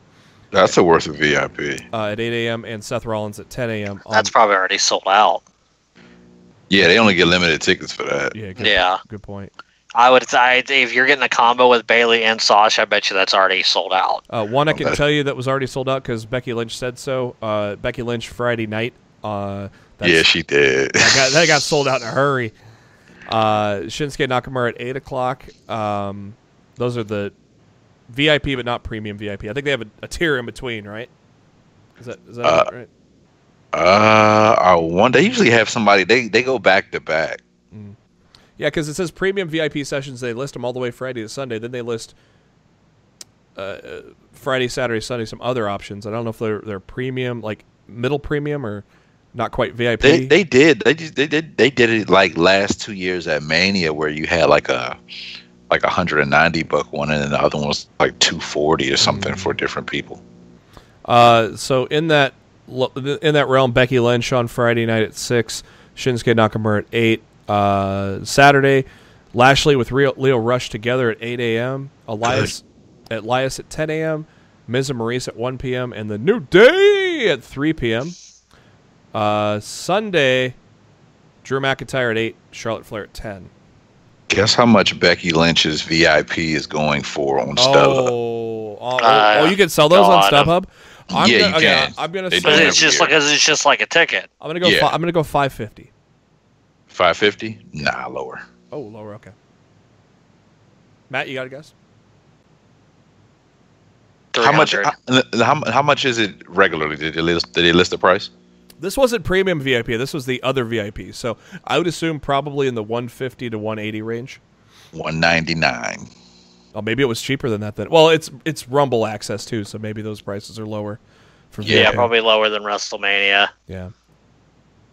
Let me see who else I can find. Because you get to set your own price. Yeah, Becky Lynch looks like she's the only VIP for a sale on StubHub. Yep, for $199. Wow, it's actually not bad. That's around the price of a standard WrestleMania meet and greet ticket. Yeah, for the high end ones. So and I think that's around the same price I paid for Joe 2 years ago. And she's the hottest fucking thing going on right now in wrestling. So yeah, that's not called. But you gotta figure. AEW. You gotta figure like. StubHub's going to charge like $40 in fees on top of that, so you're going to probably pay like $220. I know. I've been constantly eyeballing Ticketmaster and StubHub for Raw. I haven't bought my Raw tickets yet. Mm-hmm. I'm watching StubHub because let me tell you something, brother. All right, Mean Gene. $20 a piece, right? Okay, $20 a piece. I think this is what I paid for my Takeover tickets. $20 a piece. Okay. So 20 plus 20 is 40, right? 40. Yep. I paid $75. For them is $35 in fees. Lord Jesus. And the fucking fees are per ticket.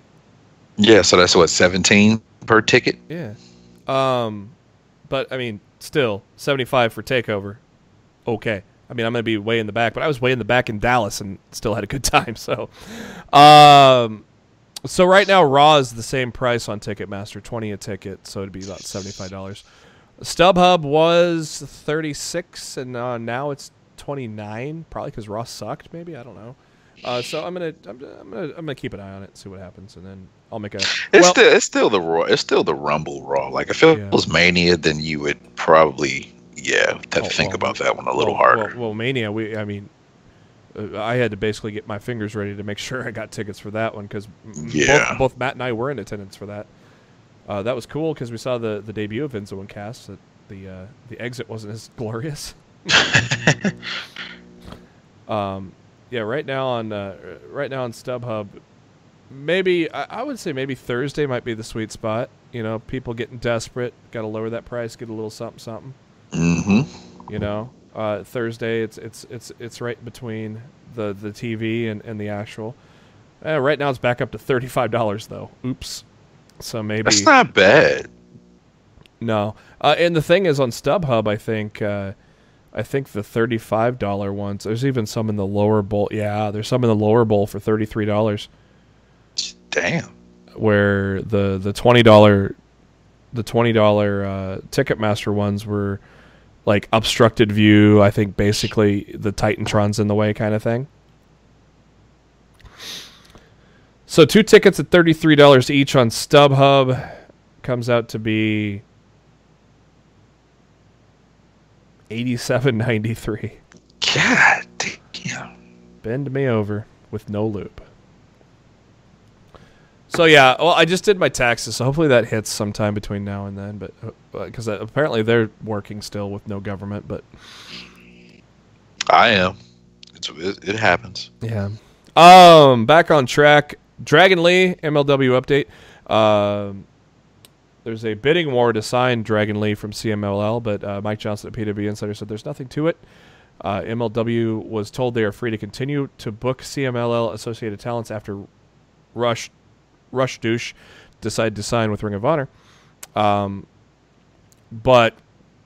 Court Bauer has gone the route that they don't want to be in a position that anyone related to CMLL won't be booked and going forward in order to prevent MLW from being in the same situation. But Bauer says, hey, this is a this is a one-time that was a one-time thing. Right now Dragon Lee is still going to be with us. So we'll see how that ends up because there was sure much to do with Roosh, wasn't there? Mm-hmm. The thing that we were talking about with Velveteen Dream, he tweeted yesterday, I know my worth. In the past year, I've created a special atmosphere at NXT TakeOver.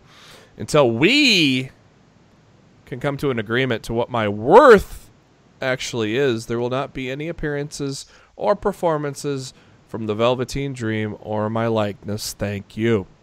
What's that mean, boys? He's in the Rumble. Maybe. I hope so, because that'll be a fucking huge pop.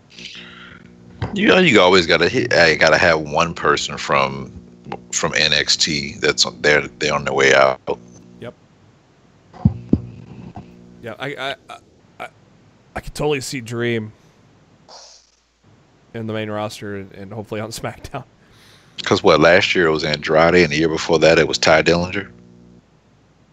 I think so. Mm-hmm.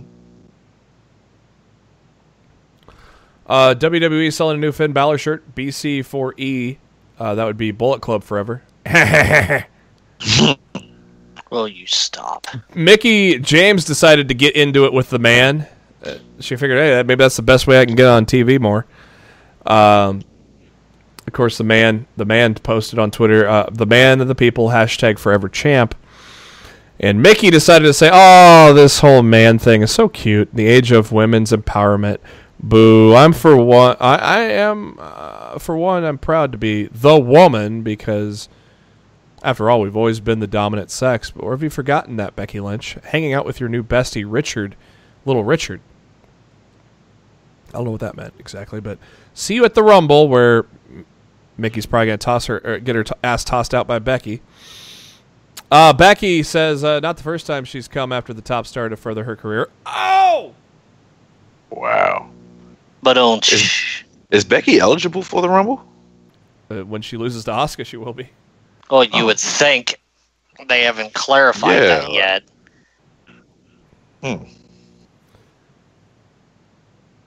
You know, they should have gave the mixed match challenge winners number 27 just to say, hey, that's won the most. You know, that way we could have the suspense of 30. Yeah, I hate the 30 spots are already decided upon. I hate it. Yeah, that's a one and done thing, I bet, because that was one of the most excited things is to see if there's any intrigue, or in the case of Rey Mysterio, get booed out of the building because you're not Daniel Bryan. Facts. Mickey responded, and I don't know. She probably maybe accepted defeat here, but said, sorry, it took me a minute to stop laughing. Seriously, all this build-up, all this anticipation for what? Wow, what a letdown. How dissatisfying. You know what? You're right, babe. You are the man. And, yep, that man's going to throw you over the top rope, Mickey. TSN has announced, TSN is a cable network in Canada. They have announced that Kenny Omega will be have a documentary on Kenny Omega called Omega Man, A Wrestling Love Story. It'll air on TSN March 27th at 7:30 p.m. I'm not sure what time zone that is going to be, but March 27th on TSN. It'll be part of a series called Engraved on a Nation. The description for the documentary is Winnipeg-born Tyson Smith, better known by his ring name Kenny Omega, is the most famous wrestler you've ever heard of. After opting out of a career in WWE to pursue a role in New Japan Pro Wrestling, he skyrocketed to fame, produced by Documentary Productions in association with Bell Media, blah, blah, blah, blah, blah. But damn, I'm going to be watching that one. I don't get TSN, but I'll find a way to watch it. I don't think I get TSN, but I'll find a way to watch it. It'll probably be on YouTube. Yeah, I'll find a way to watch it. Miss Bliss has announced that she's returning to the ring. As she did on Monday Night Raw, she will be in the Royal Rumble match. This will be her first match since October 28th, of course. Been pulled from the ring due to concussions. But she will be in the Rumble. Good to see her. Of course, we've been saying for weeks now she's been cleared at the Performance Center, so that's good. Some good news for ROH, at least the Women of Honor, if they ever kind of decide to do something with that division. At least one of the talented stars from Japan is going to be returning to ROH in Florida. That'll be Mayu Iwatani, and she'll be returning on February 9th for the tapings in Lakeland, Florida, as well as the 10th in Miami, a special event Bound by Honor, which will be on the Honor Club live stream.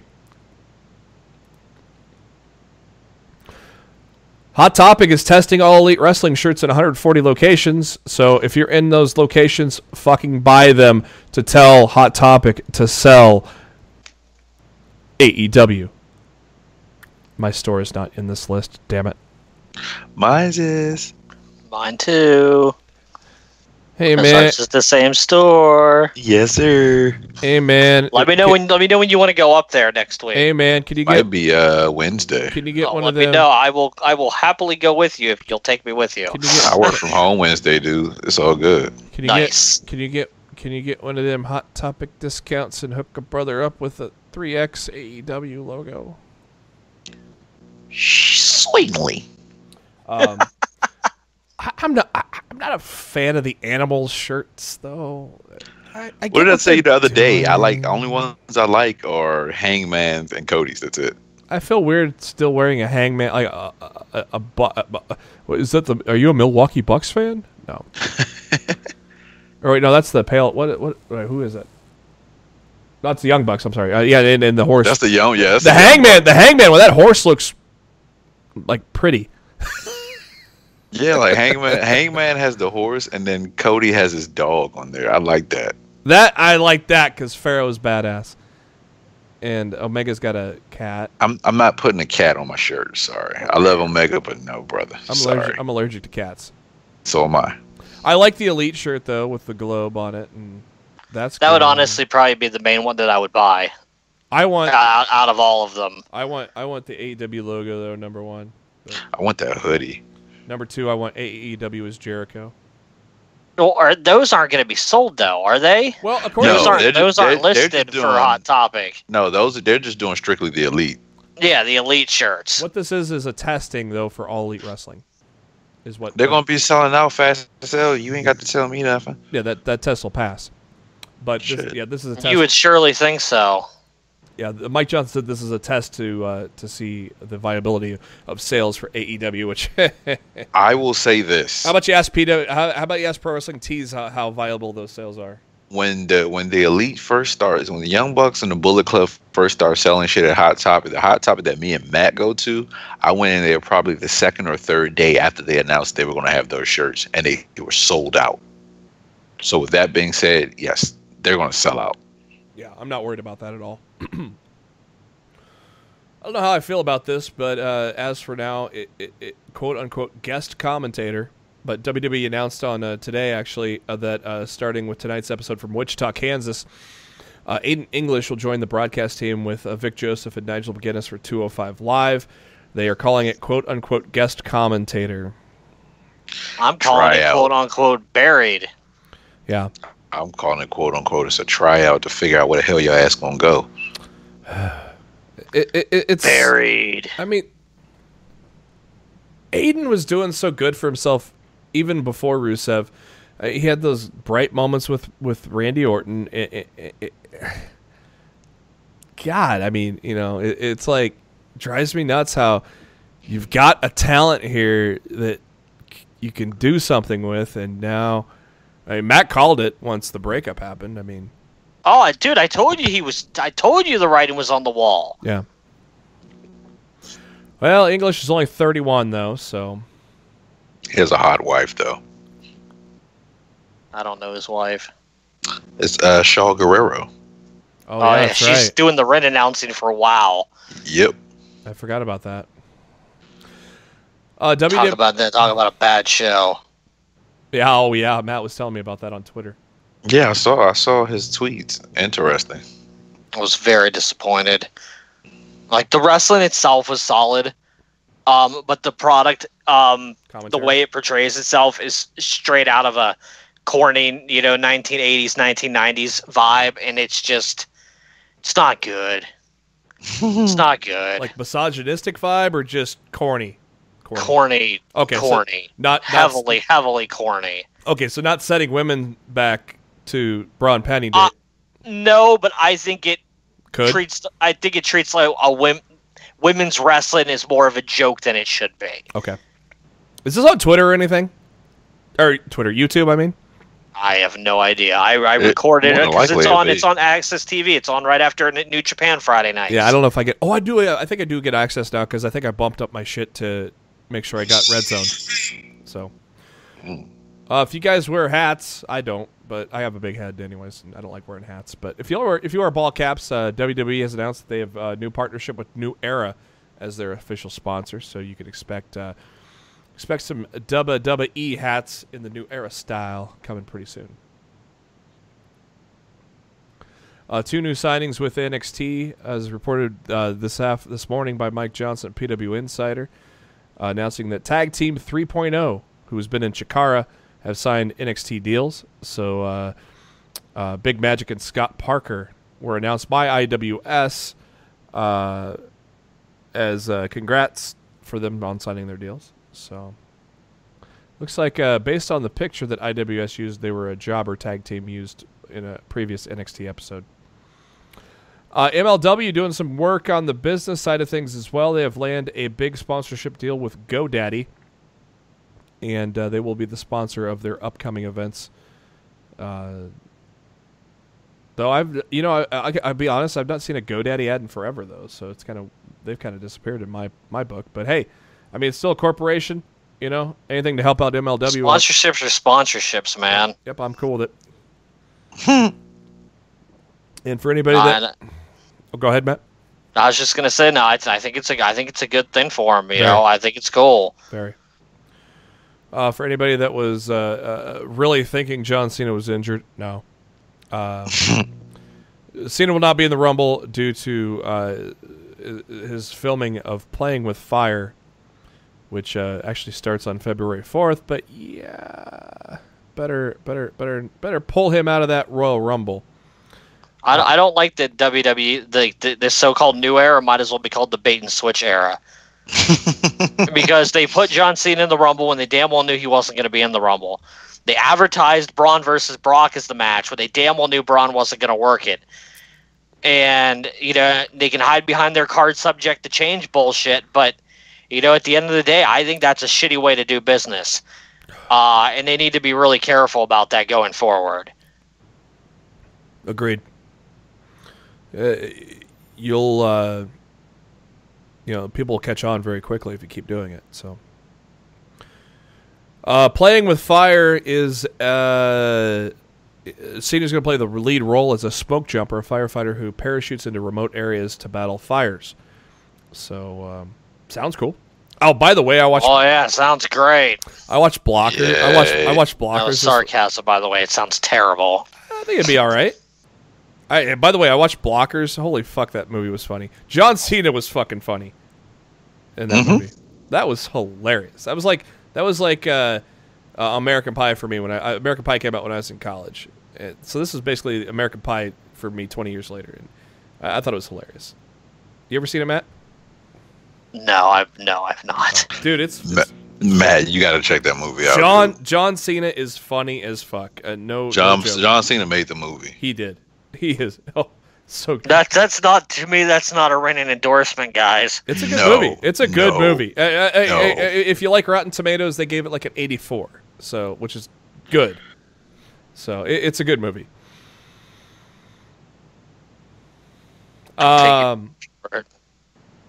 Mike Johnson, PW Insider, said Ziggler was not backstage this week for Monday Night Raw, but he lives in the Phoenix area, so he could be a last-minute call-up for the Rumble if they decide to do so.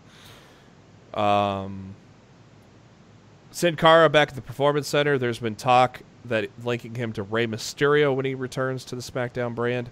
I don't know what that means, but and then Paige's family are out doing promotional appearances in the UK for Fighting With My Family, which will come out on Valentine's Day. And of course, if you watched WWE this week, you know that they are part of the Sundance Film Festival as well. An update on Flip Gordon. We reported last week that he suffered an injury, and unfortunately it was a full MCL tear in his right knee. The good news is the timetable. With the timetable, he should compete at the G1 Super Show. So that'll be April 6th. MCL tears, 8 weeks maybe. That puts it. So that's good news that Flip ain't gonna miss the G1 show. So they said he was facing Tracy Williams when he was going for a running drop kick that his knee just gave out. Referee called for the bell as the match did not continue.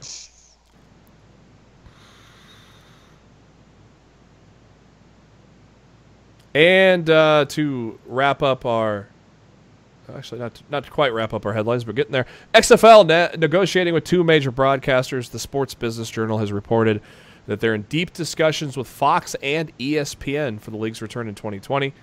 And the report states that should ESPN end up with the rights, the games would also air on ABC. The announcement for broadcast rights could be made as early as next week. Fox, which is, of course, closer and closer to selling a majority of its assets to Disney, is focusing on a lot of sports programming going forward, has a $1 billion TV deal with the WWE, so that also makes sense. And it was so weird. Like I was watching the AFC Championship game, and it's like, oh, that's right, that other league starts up this year yet, doesn't it? They're airing advertisements for it. You think the XFL lasts more than one season this time around? I hope so. I know where you're going with that one, Matt. I know where he's going to. WWE has quietly removed Heavy Machinery's Otis Dozovich from the Worlds Collide tournament taking place over the weekend. Probably because he's on the main roster now. He was set to be on Team NXT. They have replaced him with Shane Thorne, of course, formerly of the Mighty, but they cut his tag partner, which was sad. That first ever Worlds Collide tournament features talents from NXT, 205 Live, and UK, and it'll be taped for a future network special, all happening at Access for the Rumble. Monster Factory has also tweeted that WWE has signed someone else. Nicholas Camaroto has signed with the WWE, and he will join Monster Factory graduates such as Matt Riddle, Steve Cutler, and Punishment Martinez. So, hey, it's a good wrestling school, you know. I've never heard of this dude, but he must be good. Shrugs. Exactly. And as I mentioned before, the announcement of kickoff matches have been announced for the Rumble. Rusev, Nakamura, and the Cruiserweights get the shaft. NXT this week. Street Profits take on the Metro Brothers, and it was a real quick match there. What do you think? What do you think of the Metro Brothers? Do you think this kind of? I mean, obviously this gimmick's been used before. Deuce and Domino obviously come to mind, but these guys were graduates of the Dudley School. Do you think this team could work?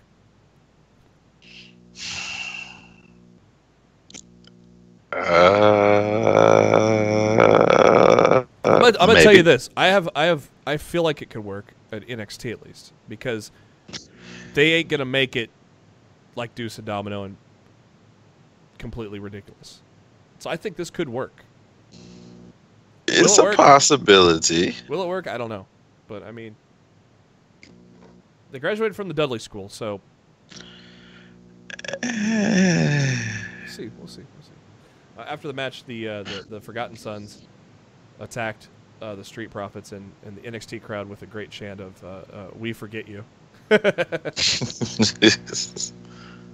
was great. Keith Lee and Matt Riddle in the back. Matt is asked if he'll be ringside for Keith's match against Cassius Ohno. Matt says he's not medically cleared, so he cannot be in the corner of his bro, but he wants to be in the front row to see Keith show Ohno that he's limitless. Aleister Black cutting a promo ahead of TakeOver Phoenix. And Bianca Belair coming to the ring. She has something to say. And she says that Chaos tried to stop her last week with Nikki Cross, but she sent her packing.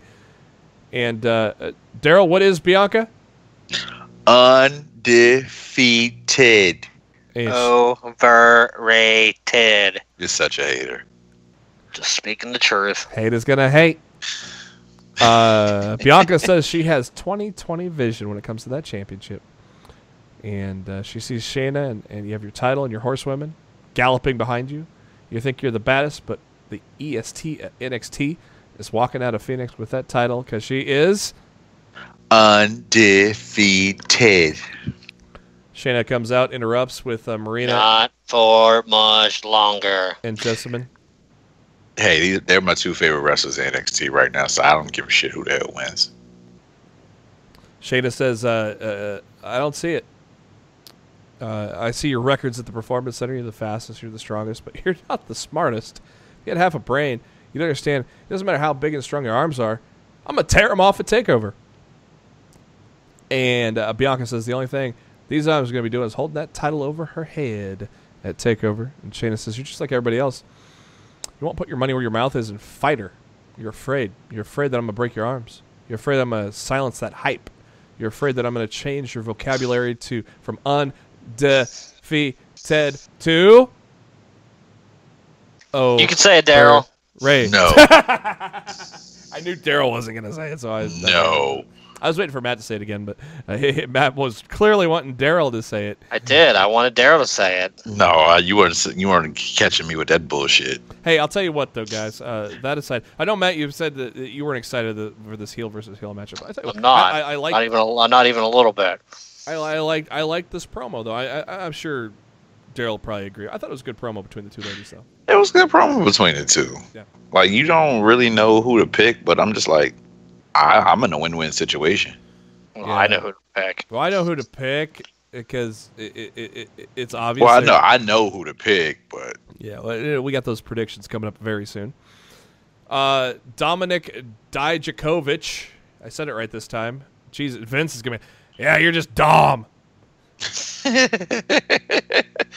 He took on Adrian Jarud, who is, I believe he's a Brazilian in the vein of Cesar Barnoni.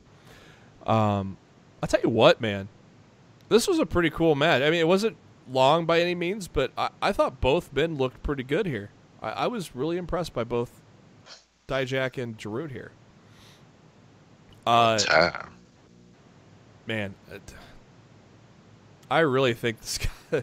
Once Dijak puts it together in the WWE, in the NXT world, man, I mean, he's already impressing, but once he puts it all together, look the fuck out, man. Dude's talented. Johnny Gargano took on which we learned to be the departing Humberto Carrillo. And this was a damn entertaining match, wasn't it, between these two guys? Humberto's pretty good. He is, man. He is quick. He needs a character, but he's very solid in the ring. Yeah, he needs a gimmick. That's for damn sure. But dude, man, I mean, I don't know if anybody moves in the ring faster than him with the precision. He doesn't fuck up. He is so fucking fast with all of his moves. It's just insane how. And then that all comes crashing down when when Gargano hits that lawn dart, because that move is fucking cool. Gargano hits a slingshot DDT for the win, but definitely Humberto looked really good in this one here. We cut to Tommaso with him and Goldie in the back, cutting a promo, and then we get Keith Lee versus Cassius Ohno, and. Yeah, I thought Lee and Ono was pretty solid. What'd you guys think? That's pretty good. I mean, it wasn't the greatest TV main event ever, but I thought it was real solid with these guys. I'm just waiting for the moment when Keith Lee turns on Matt Riddle, because I just feel it coming.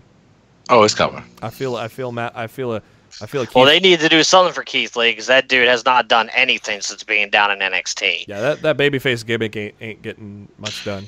It's just he has not had one good win since being down there. Every single one of his matches have been way too competitive.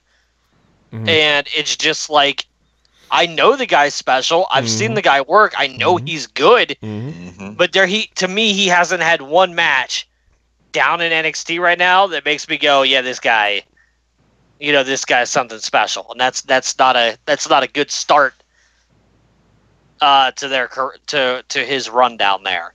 So yeah, probably turning on Riddle, probably a good idea. Yeah. I tell you what, Darryl, he'll be fine. We've talked about this on the show before, but little story time with Adam Cole, baby.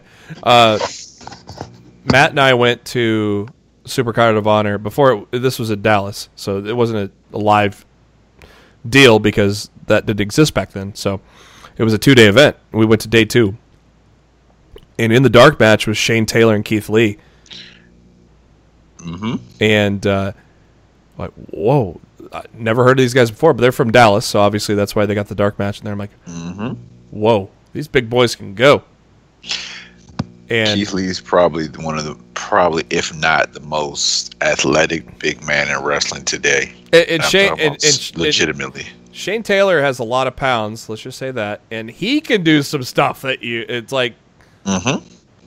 I think Keith Lee might be one of the most agile big men I've seen since Yokozuna. Yeah. And that's saying something. But yeah, I saw them just hanging out throughout the night and went up to them and said, "Man, you guys are impressive." And little do I know that this guy's going to be 3 years later. He's going to be, he's in NXT. I'm like, it was cool to see them in a dark match in Ring of Honor, and to be able to see somebody kind of progress like that all the way up to where they're at now. Oh no, he pushed Lee into the referee and then hits the old ding shot, and then hits his rolling elbow for the 1-2-3. Cassius Ohno gets the win. Matt Riddle it was held back by referees, but he wants to go after Ohno, but Ohno gets out of the ring, and that's the end of NXT. You like what they're doing with Ohno and Riddle? Yeah, it's gotten to giving Ohno something to do. Pretty much. We've only been waiting for that for forever since he's gotten back. So yeah, no, I'm all for what they're doing with those guys right now. In hindsight, and I'm glad they're finally gonna have a full blown match. Yeah. With time clearly at Takeover this weekend, because they've given us tastes. So in hindsight, we had the second thing at the last Takeover, then we had an okay length match at on one of the week's NXT tapings, and now we're finally gonna get a full thing. 15 minutes probably. Like. So. Yeah, they're gonna go ham. I'm definitely looking forward to that. So, in hindsight, after we see what we've already seen, should they have not done that 6-second thing? I think that's what started the entire feud to begin with. It gave you a little bit of taste of what's the things to come. Okay. And at the same time, nobody expected the Bro to come out at Takeover, so right. It's cool. You got to start the show off with a bang. Speaking of the opposite of a bang, Monday Night Raw this week was live from somewhere. Oklahoma City. That's where they were live. I'll tell you what, though. Opening segment with Balor, Lesnar, Vince, and Strowman. I thought that was good. I think the Strowman Lesnar segment was terrible.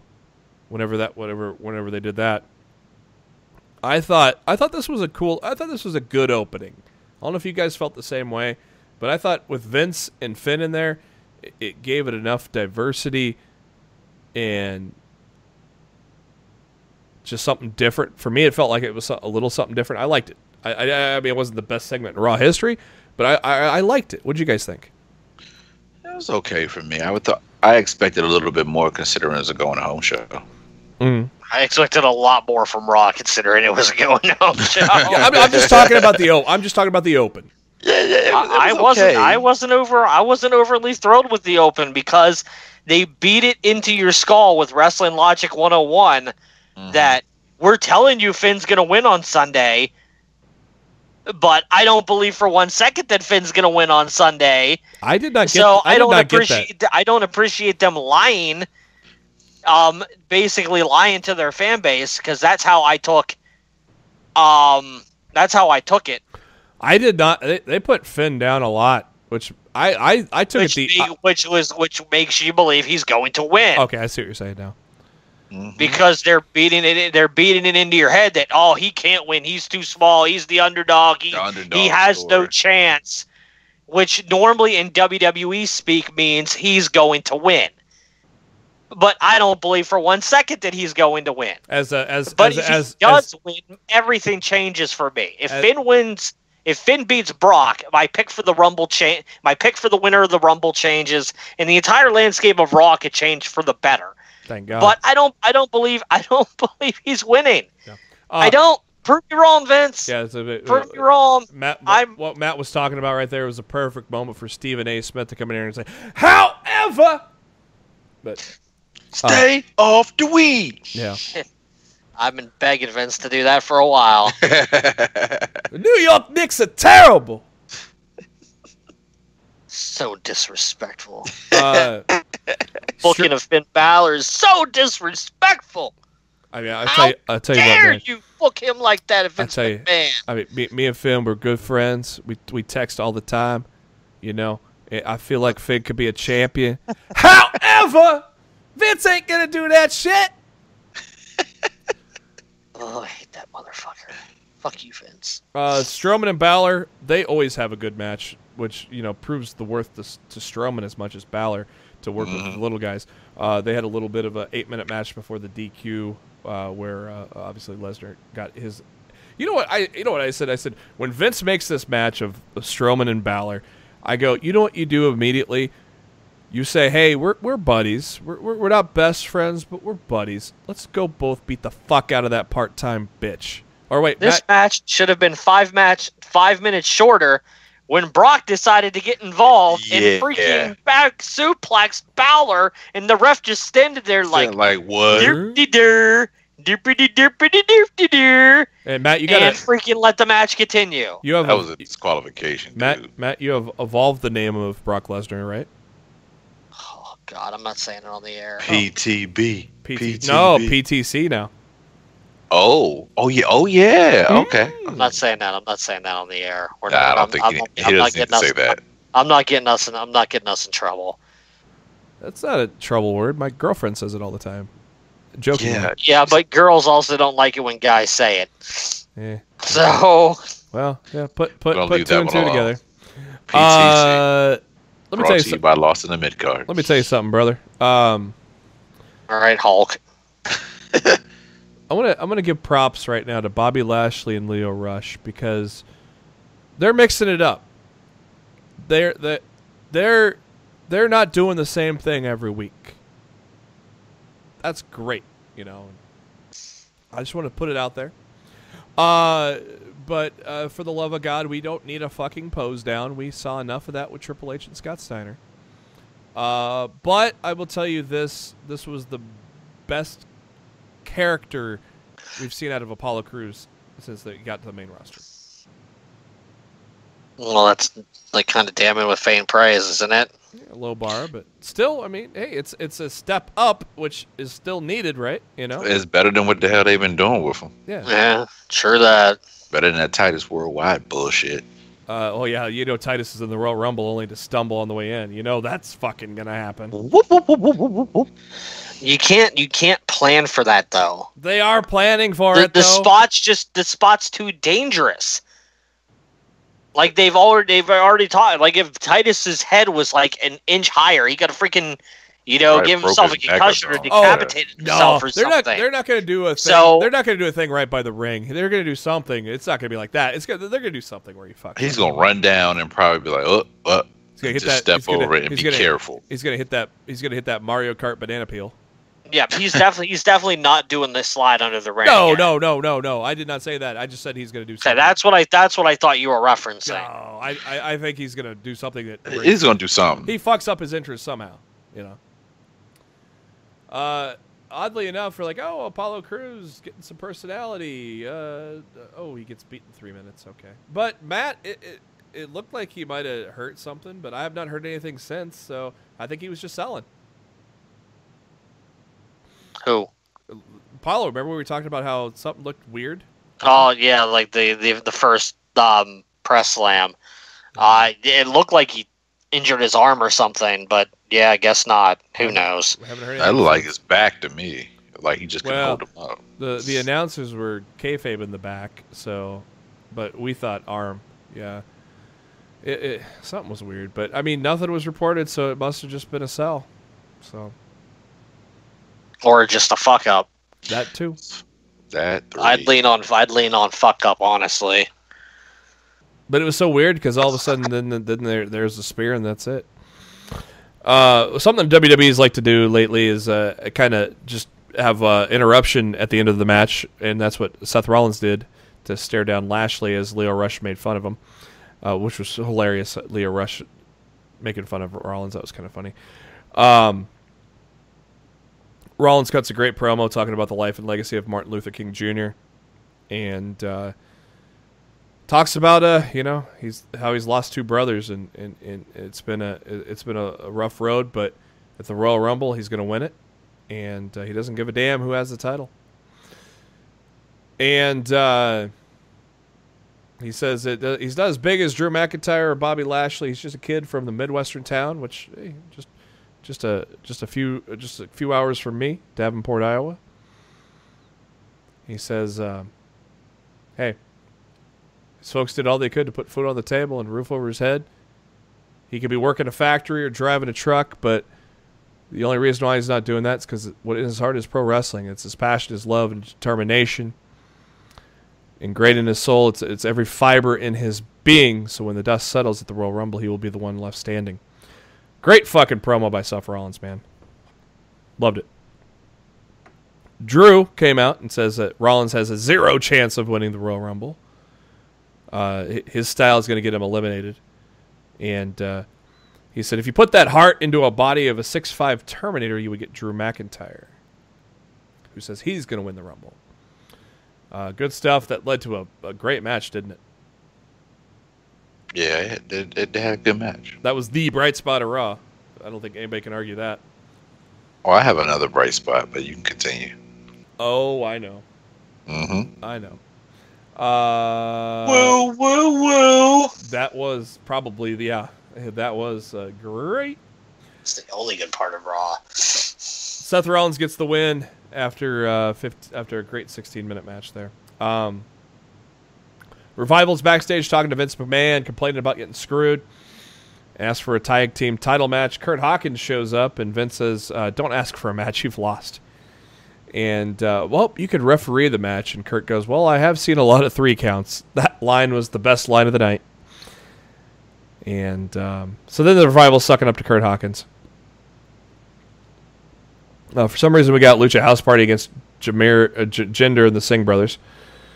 Thankfully, it only lasted 3 minutes. EC3 shown backstage posing in a mirror. I don't get what they're doing with him. Nothing. Well, yeah. I guess he can't speak until he enters the Royal Rumble. Ugh. I think we talked. We might have talked about this on Twitter. I can't remember, but Vince can't admit that he fucked up, so he's going to probably just job this guy out, be a comedy act. What I'm fearing. That's what I'm fearing.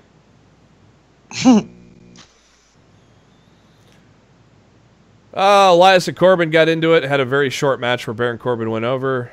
A moment of bliss had Alexa Bliss announcing the Royal Rumble participants so far, which led to a lot of women coming out and getting into it. I guess the thing that came out of this was Lacey Evans on the mic saying that there's a lot of nasty and classless little girls, and luckily for the WWE Universe, the winner of the Royal Rumble will not be a sawed-off girly runt like Alexa Bliss. The winner will be a classy, sophisticated Lacey Evans. I think she's gonna succeed in the main roster. Should be pretty good. But I'm looking forward to it. But we all know what happens to the NXT women on that main roster, even the ones that are the best in the division. Pretty much. Next up is the debut of Heavy Machinery. And oh God! Since Mark Cho loved it so well, I go, "Hey, Tucky!"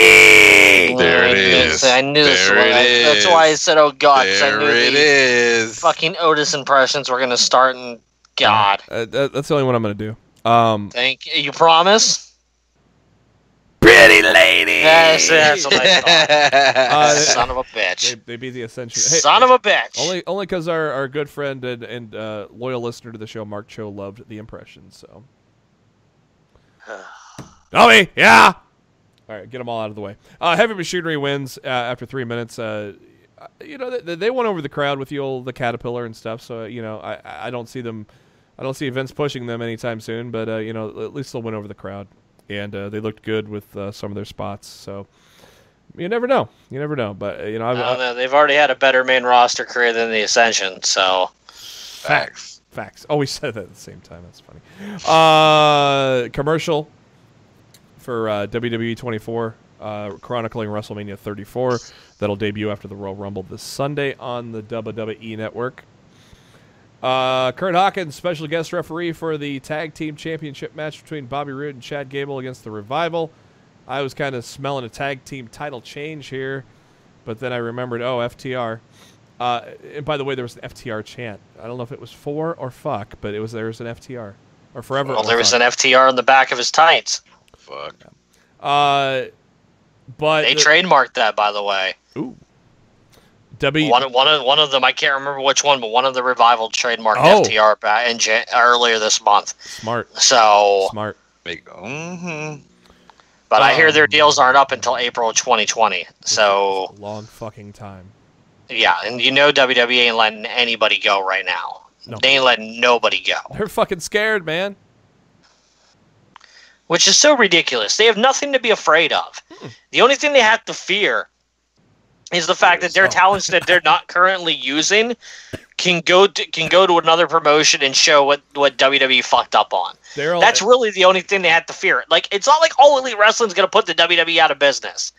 It's so ridiculous that they're being so petty about this shit. Darryl, if I wasn't taking a swig of scotch, I would have said fear itself at the same time as you right there. You're right, Matt. I mean, maybe Vince is scared. Maybe Vince is scared that his dick ain't as big as the Khans. In terms of money. I mean, I don't know. There's no reason to be yet until that Turner deal gets announced. But dun, dun, dun. It's just funny. It's just funny how triggered he is already. He'll be all right. Yeah. The key story to this tag team title match was the fact that the Revival tried every way to cheat, and Kurt Hawkins said. Kurt Hawkins said. Well, maybe I noticed all this. Maybe I can be an NFL referee because I'm catching all this shit. Better than the job the NFL refs did this weekend, so I'd give them a tryout. You'd be amazed, Matt, but for the first time ever, I'm thinking conspiracy. Oh, by the way, that you damn well should be. I'm not quite full on to the rigged part, but I just don't know if there's a way for sports to really be rigged. But hey, by the way, that referee that was in position for that call, guess where he's from? He used to play for the Rams. Yep. The Rams deserved everything they got. Like, how the hell can they, dude? I know you're bitter.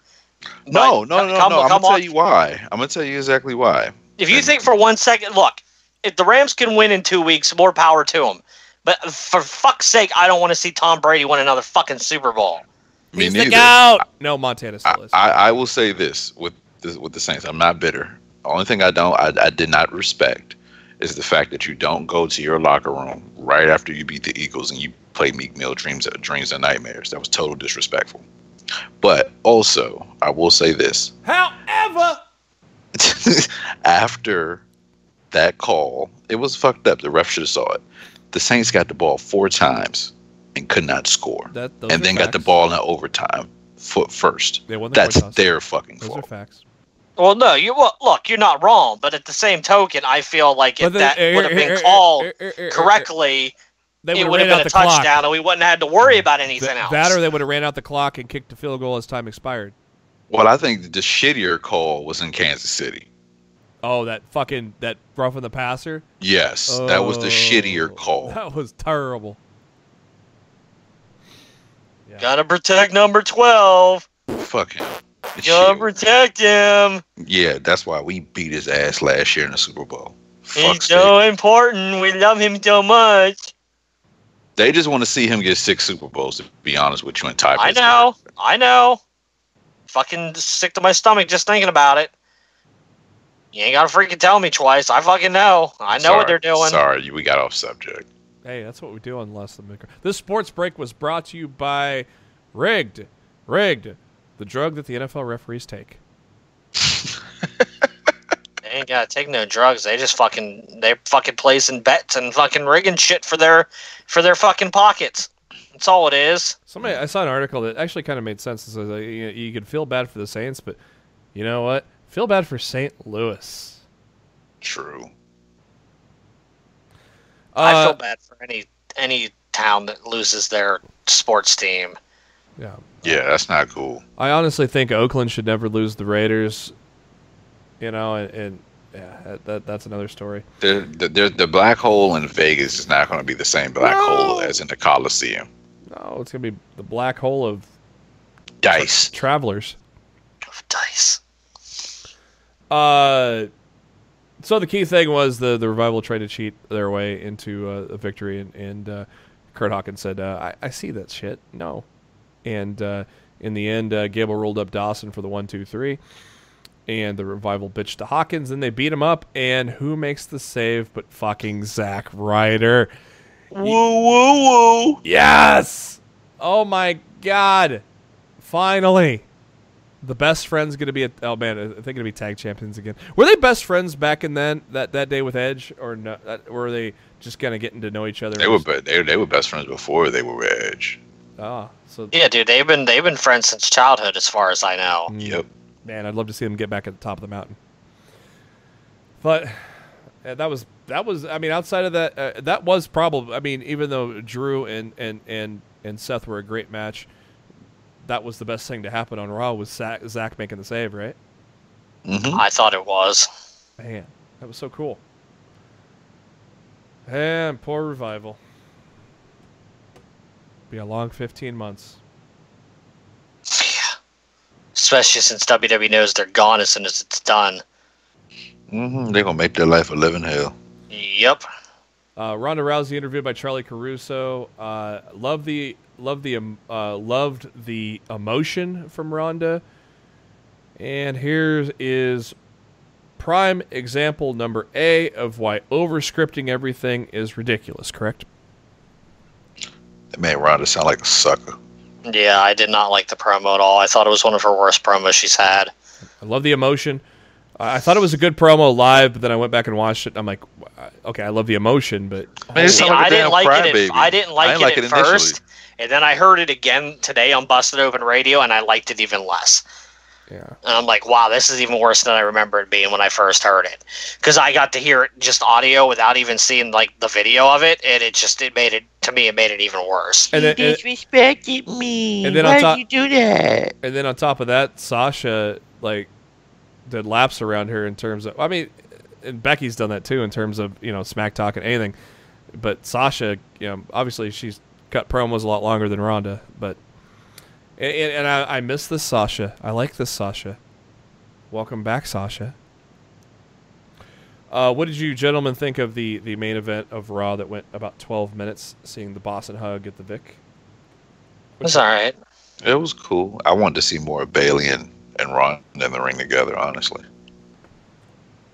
And maybe we shall. Well, maybe not, because if they win the tag titles at the Chamber, but because we all know who's winning the women's title match. Spoiler alert.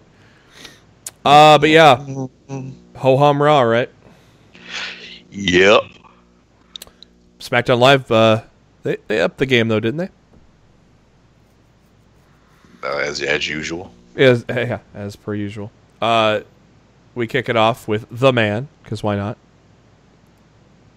Becky Lynch comes to the ring and says there's nothing more that she loves to do than stand in this ring and fight, but the man has something to say. And there was a time when no one was paying attention to her, and now everybody has an opinion about how the man should be acting and what the man should be doing. Becky says the only thing the man should be doing is main eventing WrestleMania. She said it, boys. Well, she's just speaking the truth. True shit. This fucking thing better close. All right, let's digress because that's what we do. Are you okay with this being a triple threat, or should this be one-on-one? I want it to be one-on-one, but I feel like it's going to be a triple threat. I can see. I mean, the triple threat. What are your thoughts on what are your thoughts on it being a triple threat? I'm not objected to it. I'm not thrilled with it. It just opens more doors for me as far as bending the rules a little bit. Yeah, that and Charlotte has stepped up her game as well. I mean, not on the level of the man, but she's stepped up her game lately too. Whatever. Asuka comes out and starts yelling at Becky, and then the Queen comes out, as she tries to shoehorn her way into the title match. I love that. I love that. Shoehorn Charlotte is what Becky called her on Twitter. Asuka attacks from behind after Charlotte had her say. Asuka attacks from behind, and then her and Becky have a fight all throughout ringside that has to be broken up by officials. And we come back from a commercial. They're still fighting in the back. And hey, look, SmackDown is an hour less, but they can show us that they can develop another great women's angle with 1 hour less, and that was Mandy Rose and Naomi. That I've loved this what they've been doing with this feud. It led to this match, and I love the outcome because it means there's probably going to be more to this feud thanks to Sonya Deville distraction and Mandy Rose throwing Naomi into the ring post to get the 3 count. This has been great, guys. I love it. You guys? I definitely don't think it's over. No, but it's been a great feud, right? They've handled it the correct way. Storytelling, wrestling, everything. It's been good so far, and it's going to continue. Naomi taking off them earrings, getting ready to go down in that hotel. Look out. Don't mess with a woman and her husband. Jimmy came out to check with Naomi after the loss. They cut to Rey Mysterio cutting a promo about how he spent an hour in the Royal Rumble and used every trick in the bag to stay alive, and then talks about his opponent, who he has gained respect for in Andrade Cien and Almas, until he used a shortcut to win. But tonight, Zelina Vega is not at ringside. You got to earn that respect, man. Then we get to the SmackDown tag picture where Miz with Shane takes on Cesaro with Sheamus, and this ends with thanks to a little help from Sheamus. Cesaro gets the gotcha neutralizer up and gets the 3 count. After the match, Shane attacks Sheamus, and but the Bar gets the upper hand. Just when they thought Shane was going to do the old elbow spot from the onto the table, Sheamus pushes Shane off the top. He hits the ring barrier. They send Miz into the ring post, and Cesaro holds up Shane as Cesaro delivers a brogue kick, and Miz tries to do the honorable thing and cover up Shane to protect his partner. They put Shane. They put Miz on top of the announce table and throw Shane onto Miz. You know what? For putting this together as quick as it has been, I think they've done a decent job with this, and that's a testament to just how better SmackDown's writing is, right? Mm-hmm. Are you interested in this match? I'm interested to see where it's going to go. Yeah. If they're actually going to win the title, especially leading up to Mania, I just want to see where it's going to go. Period. It still feels a little weird, the pairing, but I like the story they put behind it with Shane and Miz. Even to the point where I said I don't want to see this team break up, which eventually will happen, probably leading to a Mania match. But you never know. You never know. You never know these days. Hey, cards subject to change. Just ask New Japan Pro Wrestling and WWE. There it is.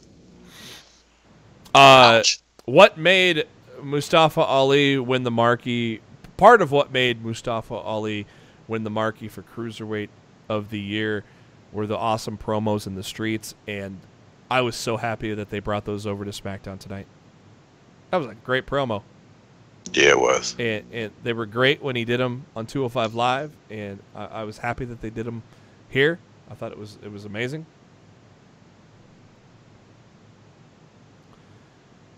Next up, we have Vince McMahon. As they announced ahead of time, he's going to moderate a face-to-face between AJ Styles and the WWE Champion Daniel Bryan. And Daniel says, I'm not falling for that trap. I'm not getting into the ring with that sociopath who slammed me into a bunch of processed animal carcasses. And I see the future. If AJ's the champion, it's an illiterate future. It's an ignorant future. And I use my power for the greater good. Let's step back and just revel in how great Bryan is as a heel right now. He's the champion of the fucking planet, man. He's fickle. Fickle. I loved when AJ used it. Wasn't that great? Yes. Well, he called him out on his bullshit. He did. He did. Oh, wait. How did you get to the arena? Oh, you flew in that little plane as well, didn't you, Mr. Bryan? Fickle. I loved when Vince kept telling him, get in the ring. I'm tired of your shit, Daniel. Get in the ring.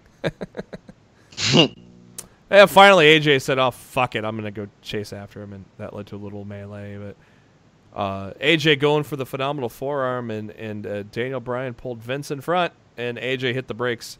And those brakes led to Daniel hitting the flying knee. Good feud, man. I wouldn't be surprised if this continues to Mania. Do you? We'll save the rest of this talk for the predictions because I'm going to go into predictions tonight.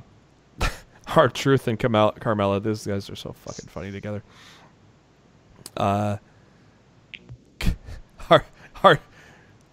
Carmella asks Truth, if you win the Rumble, you going after that Universal title? And Truth goes, hell no, I don't want to go to Sioux Falls City. He says he might challenge for the Cruiserweight title against Bobby Murphy. Truth, you're a little over 205. Also, now I'm fat. Those two together just are funny as fuck, man. I love it. Carmella, though, runs into Charlotte, and the conversation gets a little more serious as they talk about the Royal Rumble. Why so serious? Next up, Samoa Joe, Mustafa Ali. You know, part of me thought maybe Ali would get the upset victory here just out of nowhere. You're so silly. He didn't, but Ali looked good here, didn't he? He always looks good. Just knew he wasn't going to win, though. No. Samoa Joe get that coquina clutch after Ali tried the 054.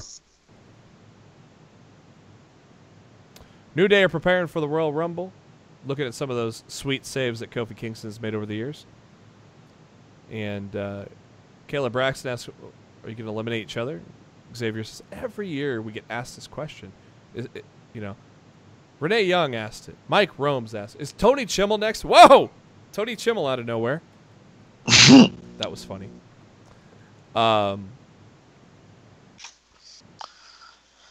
They say, well, one of us wins the Rumble. We all win the Rumble.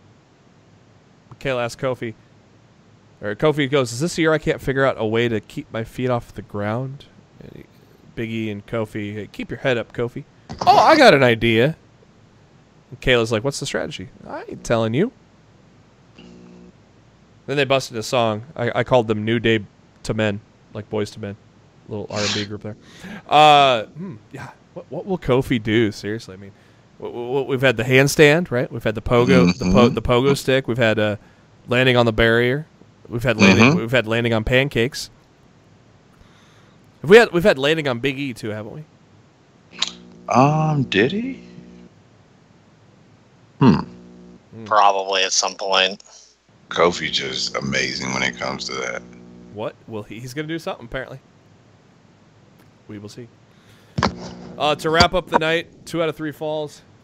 I mean, not much to say between Mysterio and Almas that we said last week. I mean, these two together are just fucking magic, aren't they?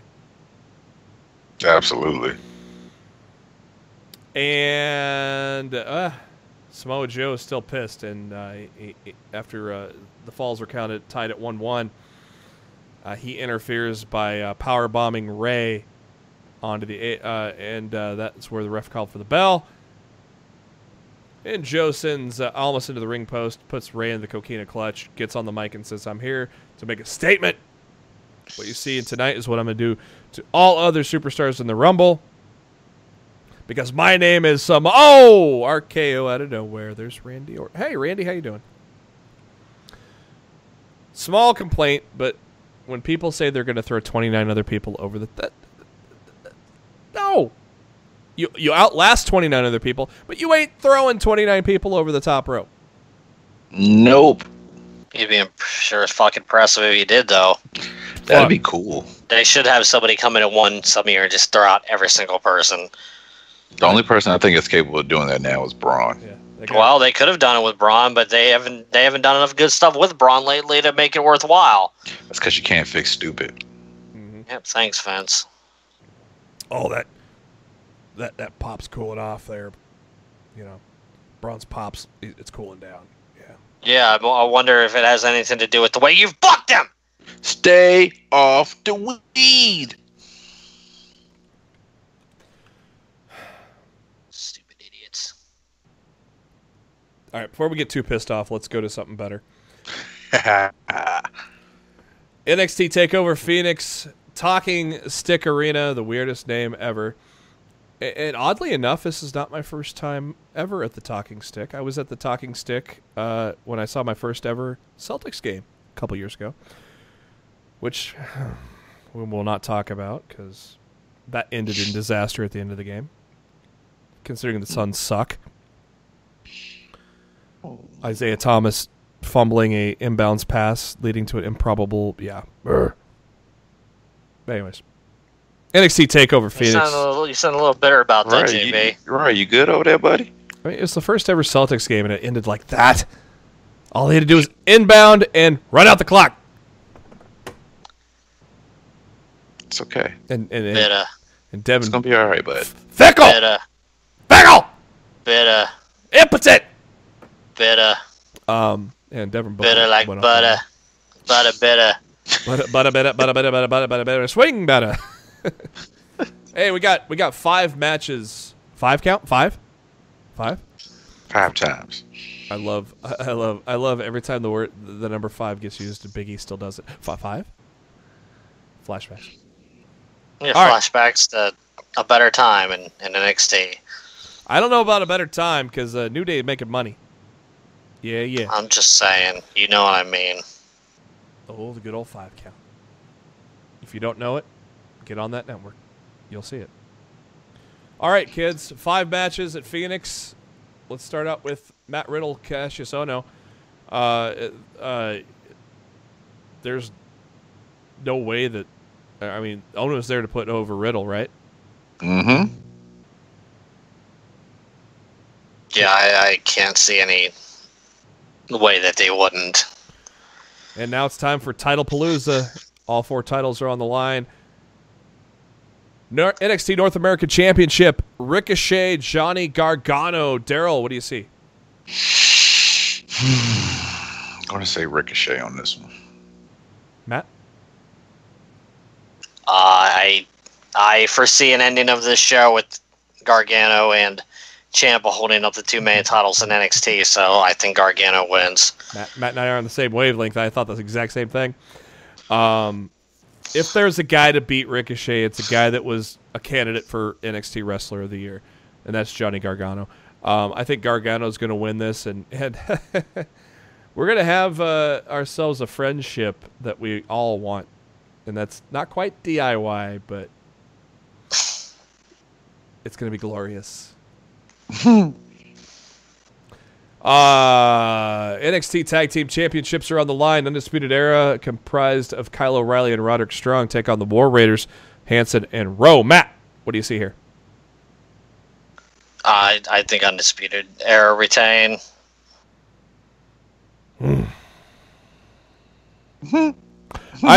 I think War Raiders are going to win here because I think this feud has been good enough to where they can carry it to New York. So I think the War Raiders are going to win this one and take the tag titles from the Undisputed Era. Darryl. I got the Era winning, and I got the War Raiders taking it off of them in New York. Ooh. So you think maybe some chicanery in Phoenix? Yeah, but I don't think it's going to be clean. Okay. NXT Women's Championship, your champion Shayna Baszler versus the challenger Bianca Belair. Now, I like Bianca. But it's not her time yet. Shayna retains. Darryl? I'm going to throw you for a loop. I'm going to go Bianca. Oh! Picking with his heart instead of his brain, folks. I just got Shayna showing up at the Rumble the next day. Picking with his heart or something else? Hey-o. Wow. That was a good one. he just that went was there. A good one. You act like I've never been there before. Wow. That was a good one. Don't act like I've never been there before. It just doesn't make sense for me unless, I will say this, unless Shayna doesn't win clean, that's the only way that Shayna wins. Well, it didn't make sense to me that Baszler would win it back from Sane because exactly. Yeah, so yeah. Now that she's got the title, to me, she's holding it for the long haul. She's here to stay because Baszler's not going up to the main roster until her buddies are ready to go up to the main roster with her. Makes sense. So she's stuck in NXT for a while. They might as well just let her run with the title. Baszler's they're not going to move up until Survivor Series when it's horsewomen. I just don't think they might even do that at SummerSlam. I just don't think you build up Bianca to be undefeated everything, and then she just loses just like that. It just doesn't make any sense to me. I could be wrong. I've seen stranger shit happen. Sure, but at the same time, it's not been that build up where you see her being unbeatable. Yeah, it doesn't. Just because she's undefeated doesn't look like she had like a Goldberg run. You know, she's kind of undefeated by a fluke. I mean, Heavy Machinery was undefeated for 6 months, so. Yeah, consider the source. Very true. I'm still with Bianca. Oh my god. There it is. I'll fucking just... And you guys know I love Shayna. Shayna is my favorite. I say this all the time. Shayna's my favorite wrestler in NXT. I love Otis. So, yes, we know. Yeah, and Matt and I are in the same wavelength. I just don't think she's been built up enough to be the one to dethrone Shayna. It'll be interesting if she does, but you know, I think I already know. I think I already know who's going to take the title from her when they're going up. So, and it ain't Bianca. So, I already know who you're gonna say it is. All right, then say it. Mia Yim. No, I think Io Shirai will take it from her. Yeah. I would love it to be Mia Yim, but I think it's going to be Io Shirai. Main event. Mia Yim, honestly, I would love that. Main event. NXT Championship. Tommaso Ciampa, your champion. Aleister Black, your challenger. Matt and I have already called our shots. Darryl, what do you see? I'm going with the Psycho Killer. That's my buddy. Yep. Does Black move up? Does Black enter the Rumble? Yes. Black and Dream? Yes. Imagine Black and Dream working together. I say one instance, if they both jump shot one instance, and one instance the Rumble, which will probably be Dream, and one shows up on Raw, SmackDown the next day. I say put them both in the Rumble and have them work together, which you would not expect. Maybe. They would have to last a long time for me to be down with that. Yeah. Like they would both need to be in that ring for more than like 5 minutes. I'm talking like I would want them both to be in there for like 30 minutes apiece. Look how long if we're gonna do something like that. Andrade lasted a long time last year. I was just getting around to that. Andrade lasted like 30 minutes, so it's possible. All right, Royal Rumble time, baby. We have numerous matches on the card. Let me get to it. 9. 2 on the pre-show. I can't wait to discuss which two What matches time on the main show could have been on the pre-show. The pre-show is 2 hours long and starts at 5. Yeah. Just wanted to make sure. The big 4 pay-per-views have a 2-hour pre-show. Which I hate. Gotcha. I just want to make sure I was ready. I hate it. U.S. title. Hell, I'll be. Did I mention that I hate it? Yeah, I won't be watching it. So I'll be watching it live, but I'm not on the network. So, so that 2 I'll be drinking. So that 2 hours will probably fly by compared to me staring at the network watching it for 2 hours. Yeah, you're gonna sit there and just. I think that's why you actually enjoyed WrestleMania in Dallas, because you were drunk. No, that's always the way to enjoy WrestleMania. No, I don't. I was up way too high. I was afraid of standing up and falling to my death. I wasn't fucking. I'm not gonna lie. I wasn't gonna go get any alcohol. I did not drink. I don't think I drank much there because believe it or not, I did not leave my seat to piss or anything. I was there the whole time. Nikki got up once, I think, to get food and drink. So I might have had 2 big beers. Now that might have been. I was sober for WrestleMania. I'm not gonna lie. WrestleMania 34, I was shit faced. and I enjoyed myself. Yeah, I bet you did. I enjoyed the show, but maybe it's because this is my first time at Mania. So I did not like Dallas at all. But anyways, it was Zack Ryder wins the Intercontinental title, and we're gonna spoon feed you shit for the rest of the evening. I thought about you when he won that match too. My. Dude, I was so happy. I was like, this is going to be a great WrestleMania. I thought you were going to jump in the ring with his dad. And then they just fucking ruined everything. All right. U.S. title Rusev Nakamura. I don't see this changing. It does no need to. That's why it's on the pre-show, I guess. So Rusev, right? Rusev. I'm gonna. Are we all on board? That's probably gonna be Andrade taking the title from him at Mania. Mm-hmm. If they even wait that long. Now, man. I feel the other pre-show match is going to have a title change. It's a fatal four-way for the Cruiserweight Championship. Your champion, Buddy Murphy, takes on Akira Tozawa, Hideo Itami, and Kalisto. I think Hideo Itami comes out champion. Same here. I think Buddy Murphy retains. I just have a feeling Hideo comes out. I just do. Let's keep those for later. Let's go back down to the bottom here. Okay, Bar, Miz and Shane tag titles for SmackDown. Darryl. Oh, you went to me first on this one. Damn it. I'm in a rotation here. Shit. I think the Bar retains. Matt. I think Miz and Shane win the titles. Yep, Miz and Shane win the titles here. I think because it's especially after tonight. Yeah. Oh yeah. Booking 101. All the stuff they've built to make these guys a unit so quickly, they're gonna win.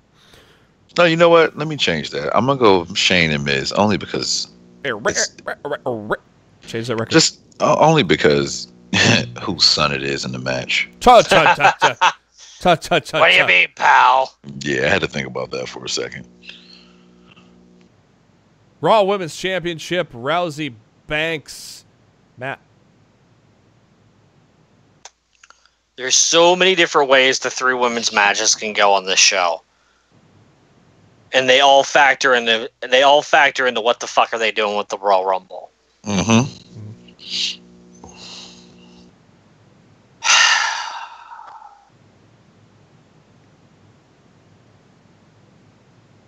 You know what I would do? What would you do, Matt? What would you do, Matt? WWMD. Thank you. I would have Becky come out during that match and cost Ronda the title. So. And then I would have Becky beat Asuka, and then I would have Ronda win the Royal Rumble. Oh my God, I didn't even think of that one. Mm. I don't think Ronda wins. And I think Ronda would take out Carmella and take her spot. I don't think. I don't see Ronda winning the Rumble though. I don't see it either, but What are you predicting though? What do you predict? Look, let's just start with women's championship. Women's tag titles. I wish we were starting about them. Let's just start with Raw Women's Championship. Rousey Banks. What do you think what's your prediction? Is what I'm going for. I'll go Rousey, okay.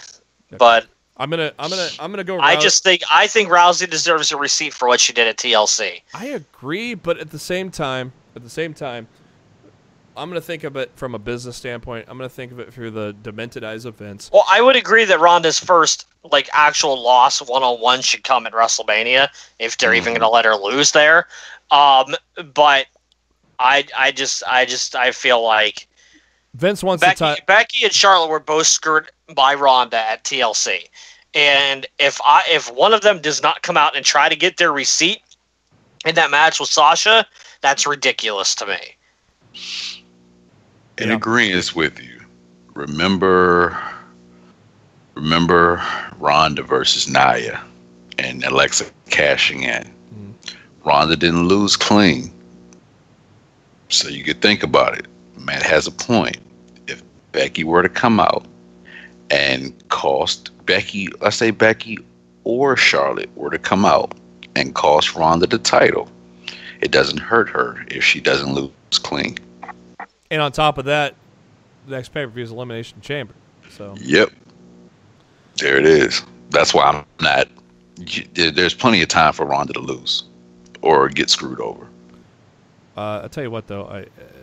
Regardless, my opinion, regardless of what happens, Ronda's going to come out the winner here, in my opinion. I think Ronda's not going to lose until WrestleMania. She's going to go into WrestleMania as the champion. She's going to come out of that chamber as the champion. She's going to come out of Fastlane. I don't know, even if she has a match at Fastlane, we don't know. But Ronda does not lose until Mania, but she holds that title until Mania because that's business. So I'll say this. I say Ronda wins. Darryl, what's your prediction? Ronda wins. But the way Vince books things, 9 times out of 10, Ronda's match is going to be right after. It's not directly after, but it's going to be after the SmackDown Women's title. So if Becky loses to Asuka, she's going to come out and beat the shit out of Ronda. Mm-hmm. You're going to see Becky and Ronda before the night is over. Yeah, but at the same time, Ronda, I think, overcomes. Yeah, she wins, obviously. Here we go. SmackDown Women's Championship, Asuka versus Becky Lynch. I think it's my turn to go first, so I'm going to say Asuka wins this because I feel that they're going to have... I almost feel like Asuka... I almost feel like it's Asuka Naomi at WrestleMania. That's just going to come organically through SmackDown. Huh? Because we got... God, I want nothing to do with that match at WrestleMania. What fucking drugs are you on? Unless Mandy wins. I think it's either going to be Naomi or Mandy Rose taking on Asuka. Jesus. At WrestleMania. Because who else is there left? You got Charlotte. You're going to have Charlotte and Becky. They're going to be tied up with Ronda. Hopefully not. Hopefully it's just Becky. Well, yeah, but I'm not holding out that hope. Oh, Lord. I mean, yeah, in a perfect world, again, I'm thinking things through fucking Vince's eyes. So, because in a perfect world, yeah, I'd love Becky and Ronda one-on-one at WrestleMania and Charlotte and Asuka rematch at Mania for the title. I would love that. Will it happen? No, because they didn't give us Charlotte and Ronda at Rumble. Now, let's say this. They could give us Charlotte and Ronda at Fastlane, maybe. And that's the only other way out of this whole thing. But I don't see it. I still see triple threat somehow with Ronda for the Raw Women's title.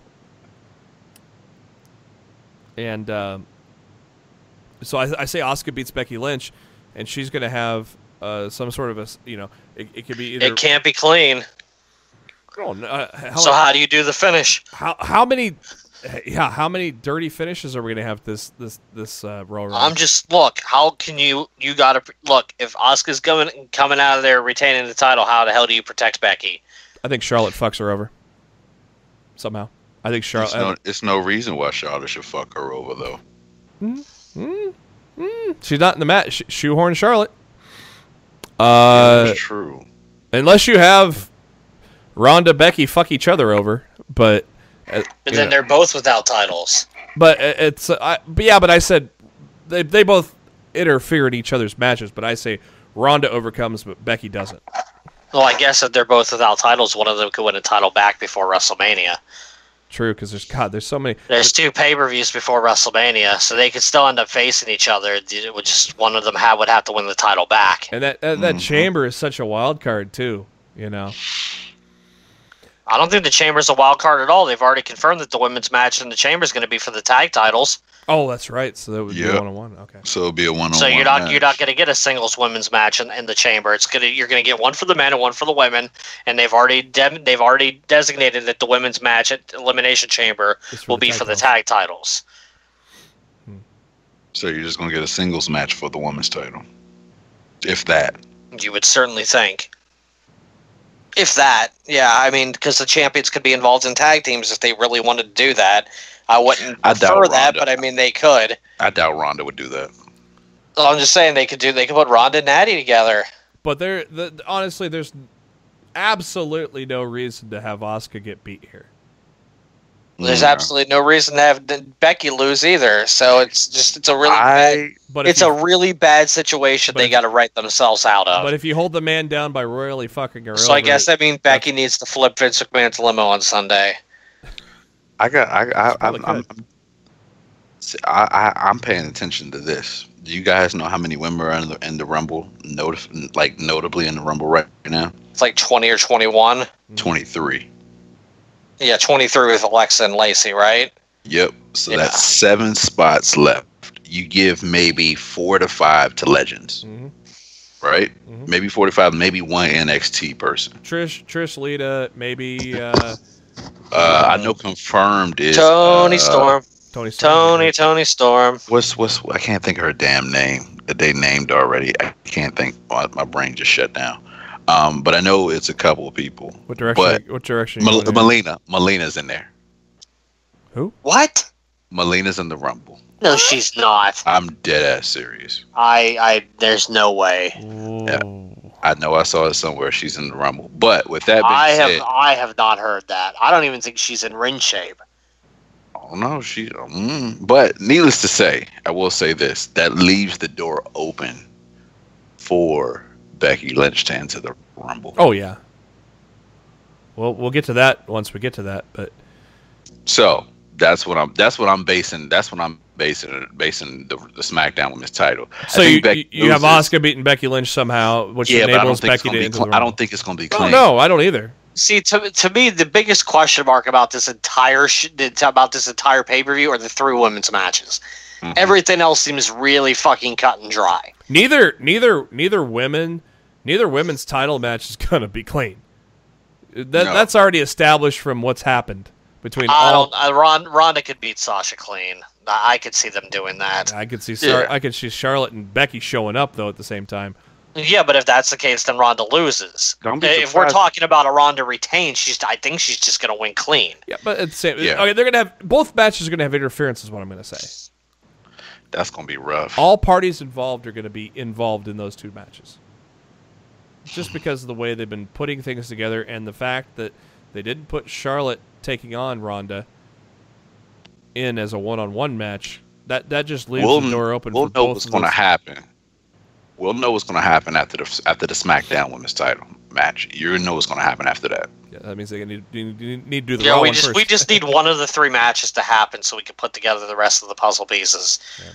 Yeah, and I think that's going to be the first match. Vince is going to either end the show, not necessarily end the show, but one of the last matches is before the Rumbles are going to be Ronda and Sasha. Yeah, don't be surprised if Becky and Asuka is either first or second on the card. Yeah, I see it opening. I see it opening up the show. Yeah, I see it open up the show, leave the door open for Becky to enter the Rumble. Yep, you give it enough time for her to rest and chill out until it's time for the Rumble. Matt, did we even get to you on your prediction for Asuka? No, we hit that tangent because that which is not bad. I mean, the fact that there's so many scenarios to go through with these women. The Rumble is always the hardest show to pick. The smartest result of this match is for Becky to somehow win by countout or disqualification. Mm-hmm. Yeah.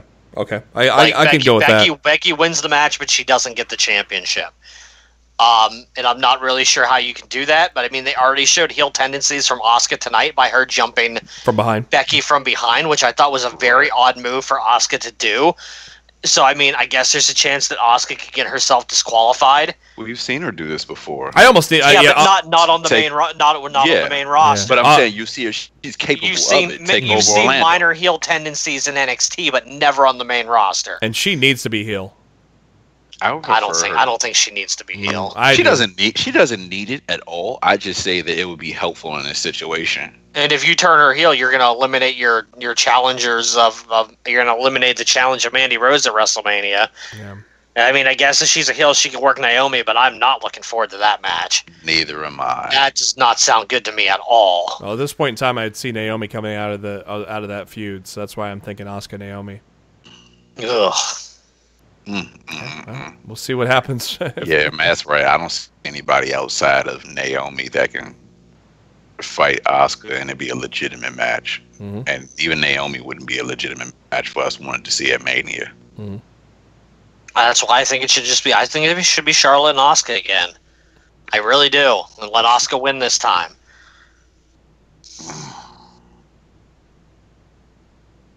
Is Charlotte and Ronda pretty much stamped for WrestleMania still?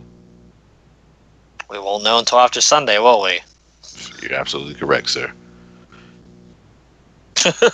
Man, it's like, but yeah, you still have Fastlane, so I mean, again, that's maybe your chance to have Charlotte get a piece of Ronda, or Ronda get her revenge. But at the same time, we're so far removed from all that. It's like, maybe you're right, Matt. Maybe Charlotte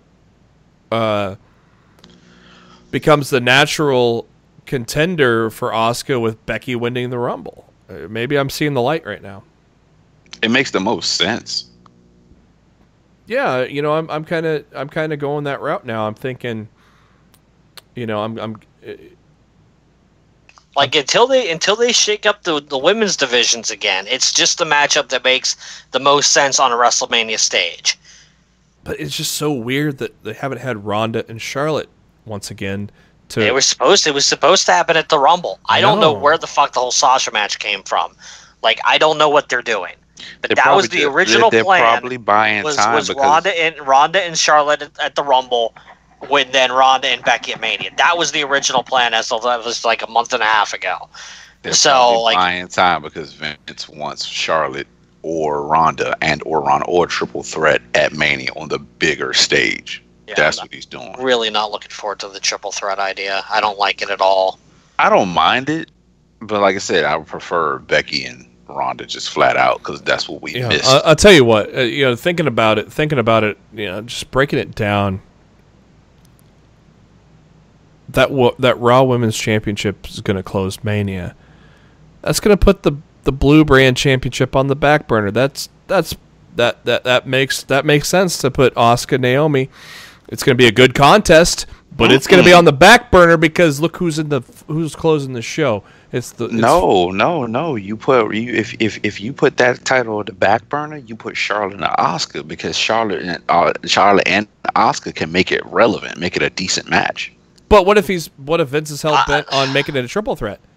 I mean, I'm totally with you, but I'm talking about specifically what. If it's a triple threat, there's only one match I'd want to see at WrestleMania for Asuka, and that's Sonya Deville. Yeah, makes sense. Yeah. And they would have to push her really hard over the next couple months to make that happen. I'll tell you what. The fact that they are not doing the rematch of Ronda and Charlotte at the Rumble, maybe that just tells me that Charlotte's not in these plans because Charlotte, granted Vince cut that little promo, but at the same time, have we seen much back and forth between Charlotte and Ronda? No. It's always been about Becky and Ronda. Mm-hmm. So, let's just we're already talking about the women's titles. So, Ronda wins, Asuka wins, Becky wins the Royal Rumble. I'm going to say Charlotte naturally becomes the contender somehow to Asuka at Mania because they're both on SmackDown. We get the one-on-one match because I think if Vince is not doing this as a special match now, I don't think he's going to include Charlotte at Mania. Just thinking about it even more. So I think Charlotte's going to be the natural contender for Asuka. Becky wins the Rumble. Faces Rousey, obviously. That fuckstick will fuck around and give us a Becky and Ronda at goddamn or give us Charlotte and Ronda at Fastlane. Well, they could that's what I said. I said they could give us Charlotte and Ronda at Fastlane. That opens the door for a one-on-one match at WrestleMania with Becky. Doesn't make it a triple threat. But how does Charlotte get if Fastlane is a co-branded? If Fastlane is a co-branded, well, every single show's a co-branded show. Yeah, but how does Charlotte challenge? Vince makes it happen. Vince just makes it happen. Vince is the one that said several weeks ago that if Becky and Charlotte had a problem with Ronda, to take it up with her. Exactly. I mean, to me, that line totally greenlit one of them showing up on Raw and attacking Ronda, and then it never happened. I mean, fuck, John Cena's been on both shows, so. I mean, it might happen closer, too. Why not? You could blur the lines of brands every once in a while. And Vince already did especially during WrestleMania. Yeah, and Vince already did it when he said that, what Matt just said. So, and with all the McMahons working together and running both shows now, why should anybody be restricted to one show or the other? That's true. So with that said, I that's how I laid it out with Becky winning the Rumble. Darryl, how do you lay it out in terms of the Royal Rumble? Royal Rumble, I'm going back with what I've said before. Luger, Bret Hart. Mm-hmm. They both go out at the same time, Charlotte and Becky. Yeah, so don't want it. No, not want. No, not want. And on top of that scenario is brought up every year, and never has it ever happened again. That's why I'm going with my Becky outright pick and Charlotte Asuka, because and I said it on the show last week. I go that when Matt thought it was almost a certain, or maybe 2 weeks ago, when Matt thought it was a certain that was what was going to happen, I go, that's always been brought up every year, and it's never been executed. Right. Well, Asuka just threatened to blow up Becky Lynch on Twitter. Oh fuck! Kaboom. Hold on. Did you retweet that? She replied to the tweet that you showed us earlier with the shoehorn comment. Yeah. With Asuka pointing at the screen and Vince's limo blowing up. Ooh. You see it? Hold on, let me get to it. Oh shit! If I can get there, goddamn. I'm sending it to both of you now. I just got there. Damn it. That's funny as fuck. Yeah, that's pretty good. It's pretty much a death threat on Twitter as far as I'm concerned.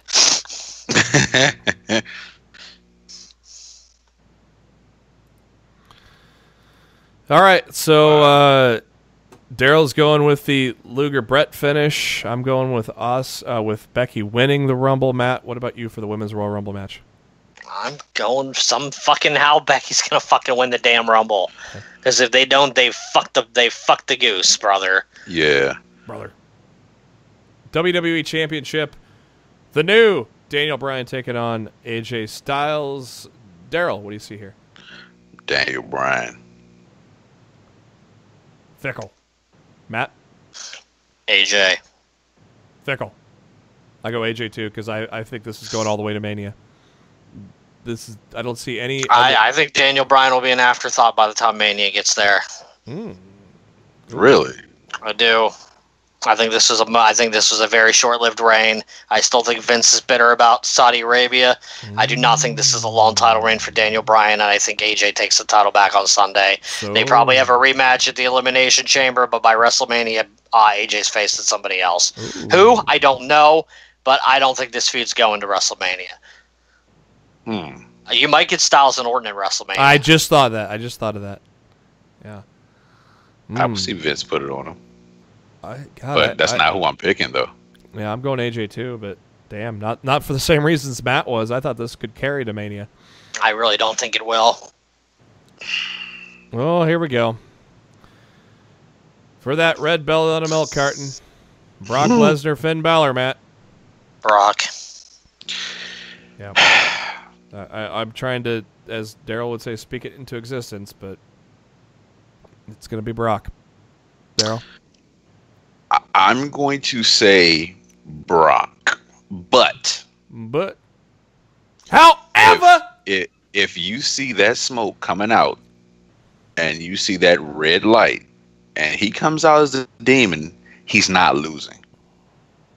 And you can call me what you want. He already told ESPN he wasn't coming out as a demon. Yeah. Are you serious? Yeah, he did. Oh, fuck Brock then. Shit. Yeah, I tweeted about this on Monday. I was really fucking pissed off about it. Unless he's swerving. Let me get the quote. Let me scroll down my timeline. I was hoping tonight that it would show some type of hint of them pissing him off to the degree of. Yeah. At the same time, Matt, why would he say the demon's coming? He could easily just say it's not gonna. He didn't say it was coming when he fought Corbin. He could just be bold. Yeah, but nobody asked him about it, and he didn't blatantly say it wasn't happening. Well, why would he say it is going to happen even if he's asked him? I think he may be blowing smoke, but I'm still not. During an interview with ESPN, Finn Balor noted he would not be wrestling Brock Lesnar as the Demon at the Royal Rumble, stating that he felt it had been used too much of a crutch for him in the past. As a crutch? As a crutch. Yeah. Oh, that's bullshit. Yeah. Yep. Thank you. I read that and I was so fucking mad when I read that. I'm just like, fuck this shit. That's what WWE told him to say? Right. It sounds like something WWE would say. That's bullshit. That's some fucking bullshit. And finally, the men's Royal Rumble match. As much as I wanted to will Finn Balor into existence to winning, I know it's not going to happen. Brock Lesnar's going to go into Mania as the champion because that bitch ain't getting into the Elimination Chamber and that bitch ain't showing up at Fastlane. And there's only one guy to take the title off, and that's going to be the Royal Rumble winner and also the marquee winner for Wrestler of the Year in 2018, Seth fucking Rollins. Darryl, what's your prediction? Question for you guys. Question. Last year's Chamber. Who won the Chamber last year? It was for the Raw title, right? No, it's for the number one contender. For number one contender. And Roman won. Roman pinned Braun at the end. So do you think... I'm picking Seth, but I just had a light bulb. Bing. So that means that the Chamber is going to be... for SmackDown. Should be for SmackDown, yeah. SmackDown, okay. Gotcha. Okay. You would think. Yeah, you would think. And the women do the tag. Right, okay. They're only just wanted to make sure. Yeah, I'm going with Seth. Yeah. Okay. Matt? I say Seth with the caveat of unless somehow Finn Balor pulls that win out of his ass. If Finn beats Brock, McIntyre's winning the Rumble. It would have been. What if Brock wins? If Brock wins, Seth's winning the Rumble. Okay. It's weird. That's really to me. That's really what it comes down to. Brock wins, Seth wins, Finn wins, Drew wins. To me, they really set it up on Raw with Drew losing to Seth and the way they treated Finn at the beginning of the show. They really set it up to make you believe that Drew and Finn were going to win on Sunday, but I just don't believe in WWE to do the right thing. If they truly want to prove to us that we are actually in a new era, then prove it on Sunday. Because there's no better time. There's no better time like the present. And Mania is the rematch for the first ever Universal title. No, motherfucker. Because here's what I'm saying. I just said Finn and Drew. I don't care what you say. Not Seth. I think it's Seth regardless, and if Finn wins... it's not. No, it is not Seth regardless, especially with... I wouldn't do Seth and Finn. I don't want to see Seth and Finn again. You could turn Finn heel. No. Bullet Club days. Shut up, Vince. No. Vince, shut up. Hey, he can work heel. Vince, shut your fucking mouth. He can work heel. Children. No, there's nothing. Of course he can work fucking heel. We've seen his Bullet Club work. But it's a terrible idea. They've just got him white hot for the first time. We're pissing into the wind. Lesnar's winning that fucking match anyways, so we're just pissing into the wind right now anyways. So. Question for you. Yeah. I hope he pisses in the wind over your face when he freaking wins the freaking match at the Rumble. Okay, R. Kelly. Brock could come right out there and fucking piss on your face. Okay, R. Kelly. What's your question, Darryl? Where's Braun at during the Rumble? Braun should come out and help Finn win the title. Wouldn't that be? Oh yeah, because he wanted Goldberg and Eddie Guerrero. No way out. Yeah. Because Braun said he wanted to face Finn. True. You can't put Braun in the Rumble unless he's going to win it. That's true. That's what I was asking. Yeah. That's what I was asking. The easy way to write him out is have him come out and cost Brock the title, then Vince bans him from the building. Do you think, now here's my other question. Do you think, what if, like you said, Braun costs Brock the title, Finn wins, Drew wins the Royal Rumble, Brock and Braun at WrestleMania, you finally put Braun over? They could do Brock and Braun in Mania, but Because it still leaves the door open for what the fuck does Braun do at WrestleMania? Oh, well, the same take. So can you say what the fuck they're gonna do with Rollins at WrestleMania then? You could put Rollins with just about anybody, to be honest with you. You could put Rollins and Drew. No, we've seen that so much already. I mean, truth be told, I'm with you, but I mean, Rollins is a plug and play guy at this rate, so I get what you're saying. yeah, I mean, like, because somebody's going to be left out. Period. So at the same time, if you do, say you got Rollins and Brock, right? Then you say, okay, well, if that's the case, let's do Braun and Drew at Mania. But then Finn's left out. Yeah. And where does Finn go? Somebody's going to be left out. And I'm not saying everybody has to have a great match at WrestleMania, but somebody's going to be left out. This rise of Seth Rollins, though, over the past year is not by accident. Right. That's why I say he's winning. I think the story is setting up to where he's the one that finally topples the part-time bitch for good. And I think the story I think that's the story we're going with is with Rollins taking Lesnar out. I'm totally behind it. I'm just trying to figure out logically who gets the short end of the stick. I mean, this is weird. The fans. That pretty much, yeah. That's for the past how many years? Because they'll fuck around and say Finn against Triple H or some dumb shit. Yeah, or something wild like having him tag with Balor to face the tag team champions or something. Yeah, just whatever. It's weird because there's so much up in the air right now. And that's the most special part about WrestleMania season. I mean, Matt, how many times have we gone through the predictions in like 5 minutes? You know, like, oh, yep, they're winning, yeah. You know, it's screwing me up because there's 2 pay-per-views in between the Rumble and Mania. Yeah. That's what's messing me all up. Because anything can happen at the Chamber, anything can happen at Fastlane.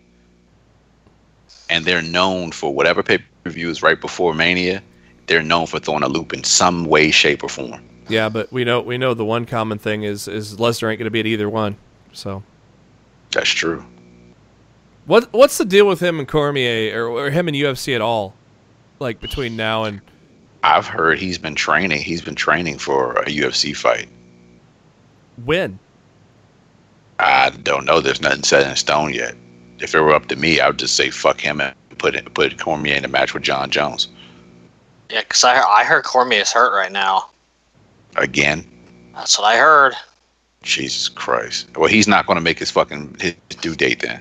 That's real possibility. And if he doesn't make his due date, that means Braun's going to be around for a little while.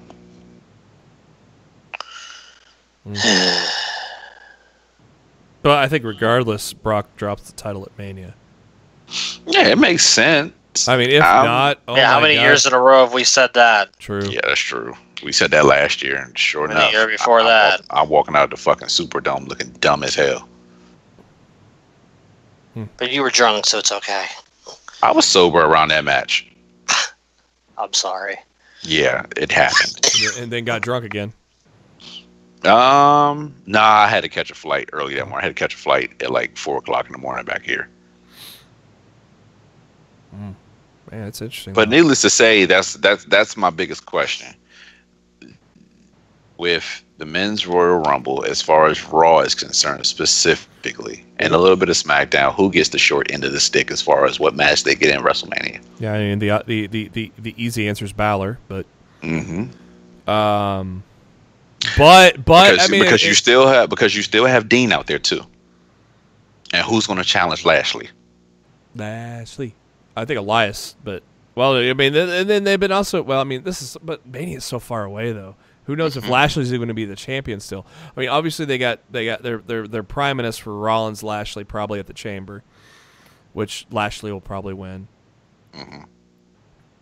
You know, I almost would like to see. I would just take the title off of Brock at the Rumble to be on the safe side, and then I would do Braun and Brock at Mania and have Braun beat Brock there, and then Brock go on his merry way. Yeah, thank you.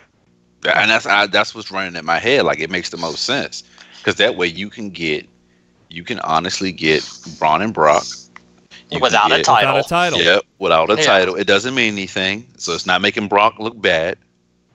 But it puts Braun over in a big way going forward. Absolutely. Then you have Finn with the title. You can put him against Drew. Yep. There you go. Here's the weird-ass thing about all this. If the sheets are correct, Finn was handpicked by Brock. Mm-hmm. What if he handpicked him to take the title off of him? What if that I wouldn't be surprised. You know, I would be. I don't even think Brock knows who Finn Balor is. So you think Heyman's the one that handpicked him?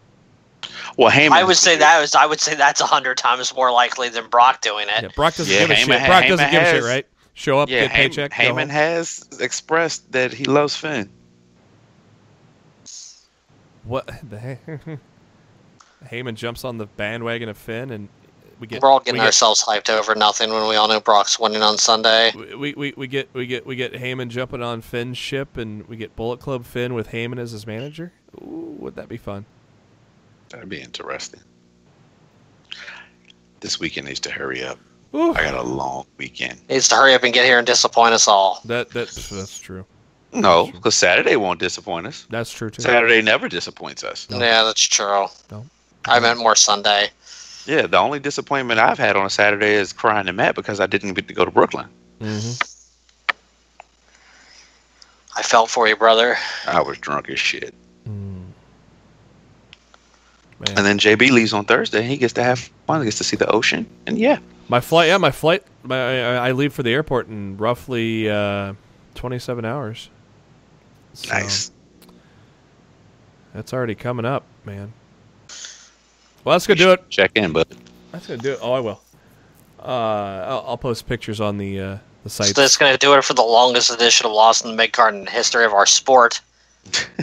Good talkings. Man, it's because WWE's got us in this creative knot right now. We don't know how to get out of it. And we barely mentioned AEW. Oh, there's plenty of time for that this year, baby. All right, that's going to do it for this edition of Lost in the Midcard. Thank you to SpiderDuck.net for being our host, enabling us to be on iTunes and any of your favorite podcasting apps. What you got to do is search for Lost in the Midcard, hit that subscribe button. That way you know every time a new episode comes your way every Wednesday. Also keep your eye out for any special editions of Lost in the Midcard. And a programming note, I'm not going to be back into town until late Tuesday, so we will not record until Wednesday. So our next show will be Thursday after the Royal Rumble weekend. So you can also subscribe to us on YouTube. Links to all that on our Facebook page, facebook.com/LostInTheMidcard. And also on our Twitter at LATMC Podcast, where we share a lot of the great tweets from out the wrestling world as well. Darryl's on the Twitter at NoOneLikeD. Matt is on the Twitter at RawFShowtime. I'm on the Twitter at JBHuskers. And before we get into that big weekend, Darryl, what are your final thoughts? I'm looking forward to this. This will tell us a lot about what's going to happen at Mania. I'm just excited for the surprise. Hopefully not disappointed. Matt, what are your final thoughts going into the big weekend in Phoenix? WWE has the chance to truly prove to us that we're in a new era by the time the Royal Rumble goes off the air on Sunday. And it's time they put their money where their mouth is. Or just admit that it's still the same old shit, different day. For Darryl Bullock and Matt Black, this is Jeremy Bennett. Thank you for tuning in to Lost the Midcard. We will be back at you on the Thursday after the Royal Rumble. Have a good one.